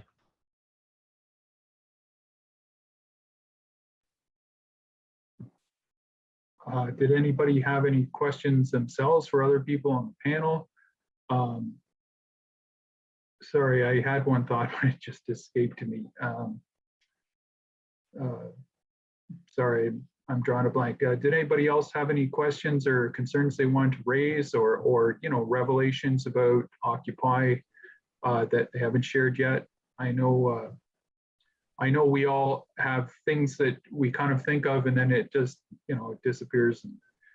Anybody wanted to say a few more words about any topic? Yeah, I actually at the end went, because one of the things I really wanted to talk about, because after Occupy London, I went and stayed at Occupy Toronto. So having sat through the police action, which for me, the absolute violence of that night, the hours and hours of emotional and mental torture, and then the taking of our belongings and destroying them, playing a game like they held them in storage and it was available to us, and then absolutely preventing and never addressing. They gave us an option to send in for financial repair for those damages, and that went into some file folder somewhere. And having left Occupy London and immediately gone down and joined Occupy Toronto, living through that again, although from outside the fence, because I couldn't afford to go back and forth for court if I got arrested, but experienced that same trauma twice, that absolute abuse twice. That I think that it needs to be stated in any time we're talking about this, that we were definitely traumatized, we were definitely harmed, and that there was a really strong backlash from the powers that be, from the politicians, from the police, invasions of our private spaces, our private Facebooks, our private information. There was violence at times, there were arrests, there were unreasonable conditions put on people for minor and sometimes trumped up infractions, so to speak. And that was the other side, that we did catch notice, and we paid prices for that notice. Anyways, that's all. Thanks. Was there anything you wanted to add, Anthony, or anyone else? I just thought there was one more question there. No, I can't remember where it went. What's the future for Occupy in London? Ed Corrigan. Thanks so much, Ed. Via the Indignants. Bailey? What's the future for Occupy London? Reoccupy. Do I this think that- all over again. The question kind of is like, is the future Occupy? Yeah. Is there Yeah, a I feel role like- here that because we need big tent leftism. That's what we're after. That's what I think we've all been talking about, that we need a movement that brings together all of the different disparate elements of the left into some, if not unified, at least coordinated way, so that we can at least say, okay, here's the thing that we need to change. Here's what we don't like about society. Here's how we need to move forward on that, and at least start a dialogue about how we can actually accomplish that. And then the important part, the actual part that matters, seize power, gain the power necessary to actually implement some of these changes that will improve the world and hopefully save our asses before climate change devours us. So is it Occupy? Is it something else? Is it a simple rebranding? Is it something new? Who knows? Yeah, I'm a big fan of diversity. Oh, sorry, Jeff, go ahead. No, go ahead, Bailey. I'll just hold my thought for a sec. Okay, I was just gonna say I'm a big fan of diversity of tactics. Like I think that we need, like, I think we need to do everything. Like I think we need to like be out in the streets protesting. I think we need occupations. I think we need, you know, lots of mutual aid efforts. We need people who, you know, and I wouldn't have said this 10 years ago. Necessarily, but like we all need people who are gonna like run for office and stuff too. I think that we need different people doing different things, and we need to kind of attack these different issues from really like, you know, a big diverse movement of people who have different, you know, again, agreeing on the core values, but, you know, different approaches, different ideas, and different things that we're willing and able to do. I think that that is, you know, I feel like if we're ever going to have like another big movement like Occupy, or, you know, something similar, that big tent leftism, we really need to embrace, you know, the diversity of tactics and diversity of ideas. I'm just thinking that we should try and occupy homelessness and affordable housing. You know, right now, all these people, like what we possibly could do is try and do a class action on behalf of homelessness, or what's called a writ of mandamus. This was mentioned by Brian Smith. It's a good idea. If the government isn't providing services, and they really should be, we can sue them and have them be forced to provide the service that they're not doing, because all these people are being harmed, you know, with mental health issues, with addiction issues, and we're not providing for them, and we should be. And if you remember, in 2009, the banks were bailed out in Canada, 120 billion. So I don't think any of that money was paid back, or a fraction of it. So maybe we could sue for that money for housing and homelessness, and you know, make a real difference, and that could be a starting place. But as you know, as Bailey said, different types of direct action, different focuses. You know, we need to diversify our tactics for sure. And I think the homeless and the people with no voice is the best place to start. But how do we get that ball rolling? That's kind of an issue. Did anybody else want to comment on that?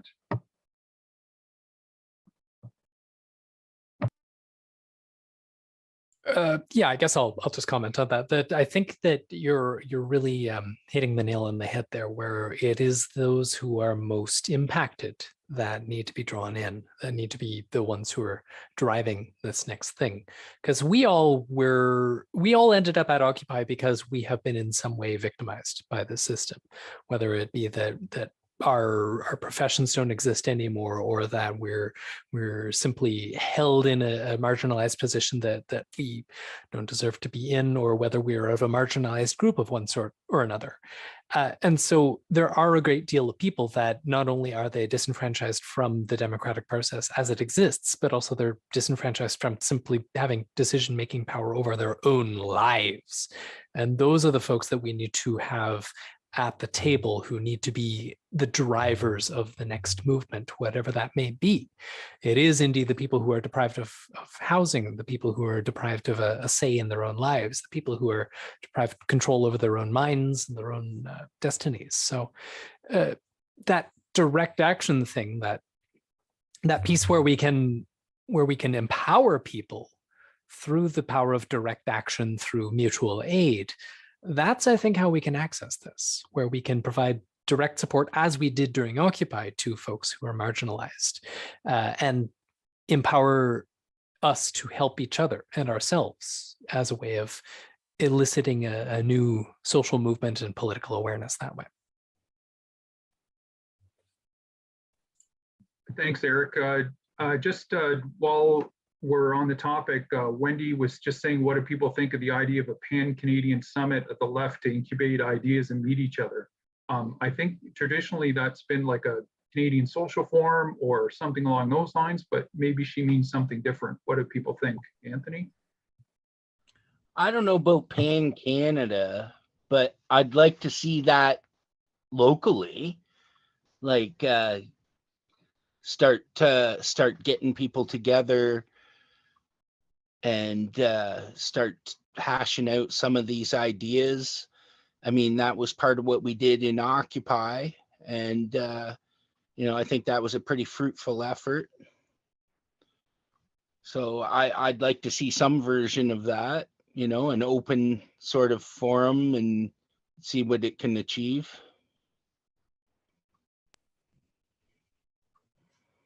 So are people interested in bringing this group together and bringing everyone together in a forum and say, just in the new year?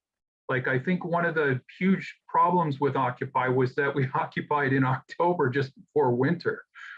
So what if we occupied in the spring and just networked and built our movement to start a reoccupy in the spring, and have a better plan, and bring more people in. Are you an American, Jeff? Look at the time. It's getting on.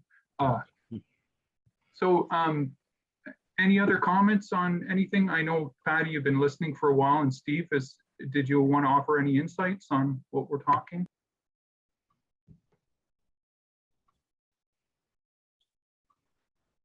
I'd like to invite everybody here to come to our London Regional Social Forum, because we're bringing together all the groups and we're trying to solve the homelessness problem. And we've done some really great webinars on homelessness, and you guys would be an awesome addition. It was nice hearing your stories. Thank you. Thanks, Patty. Steve or Patty Dalton, would you like to weigh in on any of the things we've talked about? Or anybody else want to make another comment?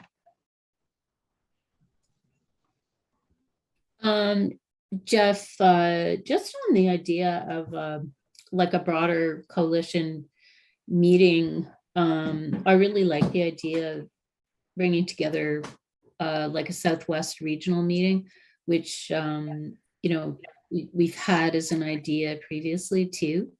And I have lots of contacts with labor councils, and I'm sure all of us have lots of contacts across the Southwest. It's very interesting for me as a teacher and a public sector worker right now, experiencing the extreme cumulative stresses of the pandemic and specifically working in very crowded classrooms right now. So that's a kind of experience that's, you know, it means that I'm hesitant to get together at in-person events. Right now, we've got, please, you know, don't spread this around to the media or anything. And I'm sure this is happening in other secondary schools as well. We know there are a couple This of, is live and it's being recorded, just to all right, remind you. anyway, yeah, okay. So there are a couple of elementary schools that have been closed, but there are concerns about infections in any school where there are huge class sizes. The class sizes are huge right now, right? And so, you know, and Anthony and I have talked about this, and I'm sure this is familiar to a lot of people. In-person meetings, events are so much better. But it's a question of, you know, are we really through the pandemic yet? And there are major concerns about, you know, any in-person events, which I think are much better. But yeah, just posing that as, you know, a real issue. And those of us that are in these crowded workplaces, it's pretty, you know, nerve-wracking. And there's, like I said in my talk, there's a cumulative effect. And in the labor movement and for all workers in those crowded workplaces, it's a really significant factor in terms of being an obstacle to our ability to have the time, the energy, and again, these questions about, you know, is it responsible to get together for in-person meetings if we could be, you know, and unknowingly infected, right? So that's a huge piece right now. So I just wanted to say that, but also, you know, we could do a Southwest regional meeting with like a broader coalition, and you know, depending on what people thought would be effective, we could do a virtual meeting, although, you know, in person is so much better.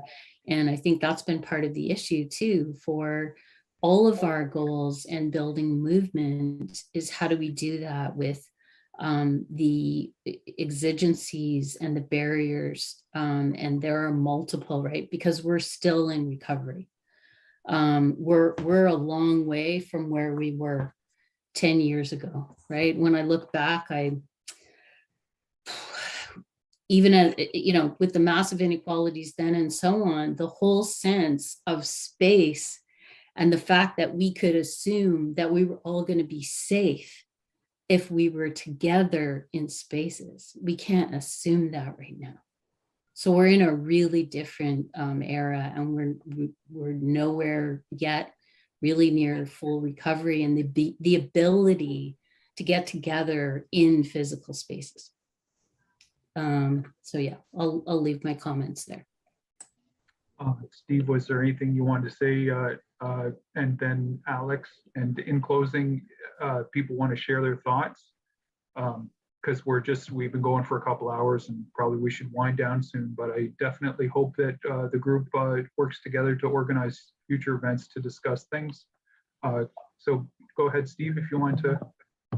Okay, yeah, so I don't really have anything much to add. I agree with what Patty was just saying a moment ago about that meeting in person is better, and that it's not really feasible right now. And so it's a real dilemma, and I think it's a dilemma that affects all of what everybody's doing or wishing they could do.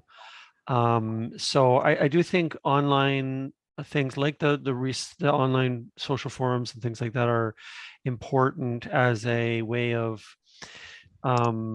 you know, keeping people reminding people that there's other people with the same struggles, with the same hopes and the same concerns, because when you're not able, when our movements and our organizations are kind of dispersed and demobilized because of the pandemic and its effects on us, there's a danger that people in a way just drift off or become more demoralized and kind of privatized in their personal lives, and that's understandable, and sometimes it's necessary, but we want to work against that, obviously, and keep people engaged. So I appreciate the things the social forum is doing with online stuff in the meantime, and I think other formats and other versions of that as well could be useful. But more specifically than that, I don't know. I don't have anything to add, but I appreciate other people's thoughts. Thank you. Alex, I think you wanted to say something. Yeah, just on the topic of the current conditions, obviously setting up an outdoor picnic is safer than doing an actual meeting, but I just wanted to take a moment to say to everyone attending tomorrow that we are following safe practices, maintaining social distance. Really important to ask consent for approaching people. Are you vaccinated? May I come near you? Are you comfortable with hugs? What's your safety level, etc.? And because that's very different than what we've dealt with in the past one gathering. And I mean, consent has always been important, especially for physical content, but now the buffer of consent is 6 feet, not physical touch. So I just wanted to take, now that that was brought to mind, that moment to recognize. The other thing is, because there have been less responsible political actions taken in the park there, I was thinking of this as a social gathering. Let's celebrate definitely everybody who feels connection, welcome. Definitely not a bad time to take a moment to talk about future ideas and activity that we might want to engage in, but I don't really want to make it a big public protest thing in the park at this point, because it'll just tie us in with some of the hurt feelings about the kind of protests that have been going on in the park in the community. I think it's counterproductive. Of course, that said, we are a democratic group and others' ideas may be vary, but that was my thoughts around it. And hopefully other people are feeling that way. But of course, consent is paramount no matter what. And that's not a rule up for debate. So that would be all. So we're just drawing to a close soon. I'd like to invite the panelists to share any closing thoughts, or if there's a burning question that somebody has, we can still ask it, but let's, it's probably not, conducive to good, it's probably best that we, hear from a few people and then end the conversation for today, but I hope that we can do this again sometime in whatever form people decide is appropriate. And people are welcome to share their closing thoughts or ask another question. I just want to say thank you for organizing this and for having us. And yeah, thank you to everybody else who has participated. This was really amazing, and definitely looking forward to seeing you guys in the park tomorrow. Those of you who are comfortable with attending, and those of you who aren't quite there yet, then hopefully, situation with COVID continues to get better and we can all see each other in person again soon. I know for me personally, I'm really, especially since we're starting to come out of the pandemic, people are getting vaccinated and stuff. So, I like to think that it's becoming more possible to do stuff in person again, or it's gonna be. So for me personally, I'm really excited to see where this conversation leads and where tomorrow leads. And I don't know, I'm ready. I think we've all been kind of more or less stuck inside for the last couple of years. And I know that I'm ready to get back out and doing stuff again. And I really hope that we can start doing that, all of us together. So thank you.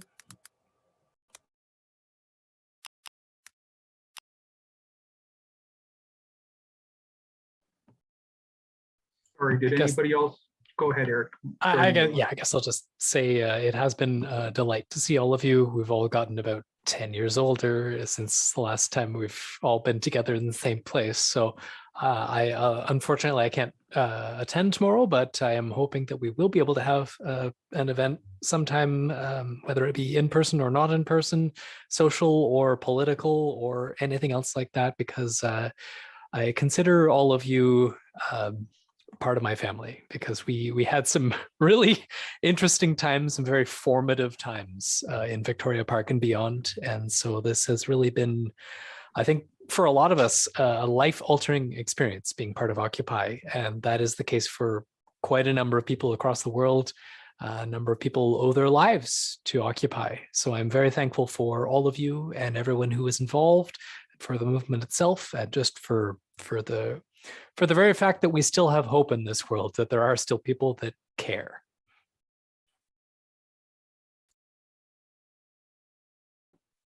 Awesome. Thanks, Eric.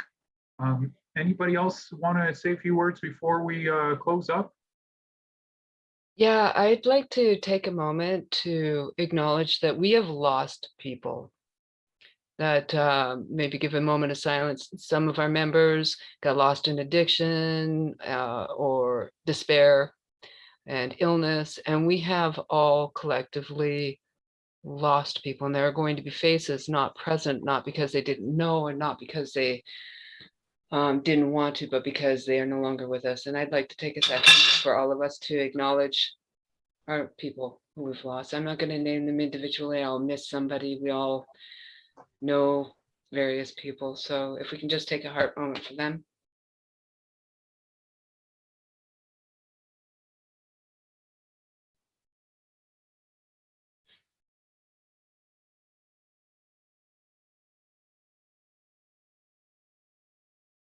Thank the room. Okay, everybody. It looks like there's no more questions as far as I can see. So people are invited to go to Campbell Park tomorrow, about 20 to 1, and march to Victoria Park. Please social distance, wear a mask, and take every precaution, because we're still in the middle of this pandemic and it could still go either way. I'm hoping that this talk will reignite the incredible feeling and the fight that we had. And I'm hoping that it's going to pass the torch to a new generation of activists so that they can carry on the fight, because this is a marathon and not a short distance. So I thanks so much for joining us for Occupy London's 10th anniversary. And we hope to have many more anniversaries, and hopefully this is a rebirth of a movement locally and across the country and maybe across the world. Anybody want to say anything in closing? Just want to thank everybody. Thank you to David Heap for at the last minute coming in, because I never know how to do this, and consulting Mr. Burbano. And thanks, Patty, for looking after the Q&A, and Jay for reading the land acknowledgement. And thanks so much to everybody, and we'll see you out there possibly tomorrow, but let's organize and get together and regroup, and let's take it back to the 1%. Hey, does anybody remember David Rovik singing at the park? Yes, that was my first night at Occupy. I remember because he was supposed to play a show at King's that night, and nobody showed up because everybody was. I know. I was supposed to be arranging that show. Just a second here. David, sorry, you've been so quiet. Was there anything you wanted to say? No, I think David Rovik said it better. Just a minute. See if we can stream a bit of aerobics here to go out on. How's that? Right on.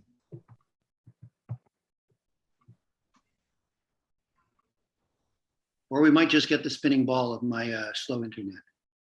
There it is. Buffering, folks. So thanks for joining us, everybody, and hopefully we can go out with a bit of inspiration here. And if not, we can maybe post the link. Yeah. For folks. Please save the chat if anybody's interested. And hopefully you can see this on Occupy London, the recording.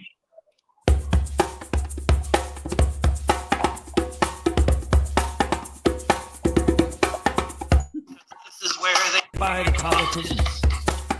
Because this is where power has its seat. Because 99% of us are suffering at the mercy of the madmen on this street. Because all of us are victims of class warfare being waged on us by the 1%. Because these greedy banksters rob the country, leaving us without the means to pay the rent. Because the last time that we had a decent government was about 1932. Because we the people are supposed to run this country, but instead it's all run by and for the few. Because now we know the rich do not pay taxes, but when they need a hand, it's us who bail them out. Because we suspected we lived in a plutocracy, but suddenly of late there is no doubt. So we're gonna stay right here. We're gonna stay right here. Because both my parents lost their savings. Because I have never opened an account. Because the interest on my credit card just doubled, and now I can't pay the minimum amount. Because these budget cuts are just immoral, but our schools as overcrowded as they are. Because there are no buses where I live, but I can't afford to drive a car. Because so many of us don't have health insurance. The rest of us have it, but it sucks. Because the rich are flying in their private jets, while the rest of us are slogging through the muck. Because capitalism isn't working. This system has just failed to produce. Because the 1% are prospering, while the rest of us just suffer their abuse. So we're gonna stay right here. We're gonna stay right here.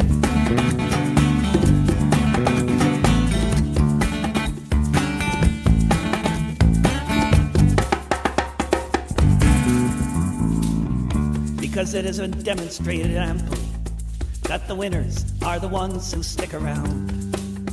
Because this world should belong to everyone, not just the banksters who had smashed it to the ground.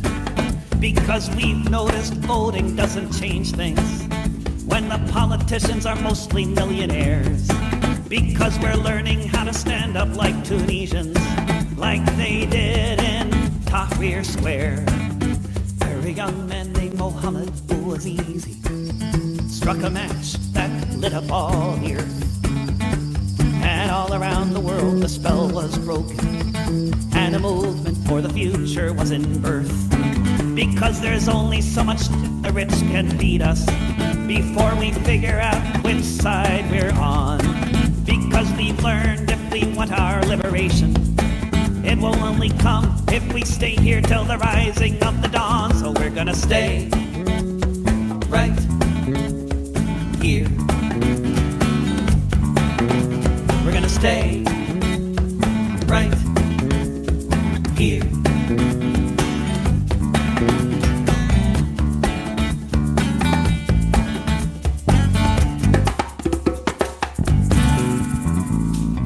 Because corporations are not people, and we can't just let them choose. Because if we leave our fate to them, then all of us will surely lose. Because the climate clock is ticking, and we can't just leave our world behind. Because corporate rule isn't working, and it's time for humans' hearts and minds. Because you can't take it with you. Because the rich just do not care. Because it doesn't matter how much you make, but how much you can share. Because these moments don't come often. Because we want truly to be free. Because we know what really matters. Something called society. So we're gonna stay right here. We're gonna stay right here. We're gonna stay right here. We're gonna stay right here. We're gonna stay right here. We're gonna stay right here. We're gonna stay right here. We're gonna stay right here.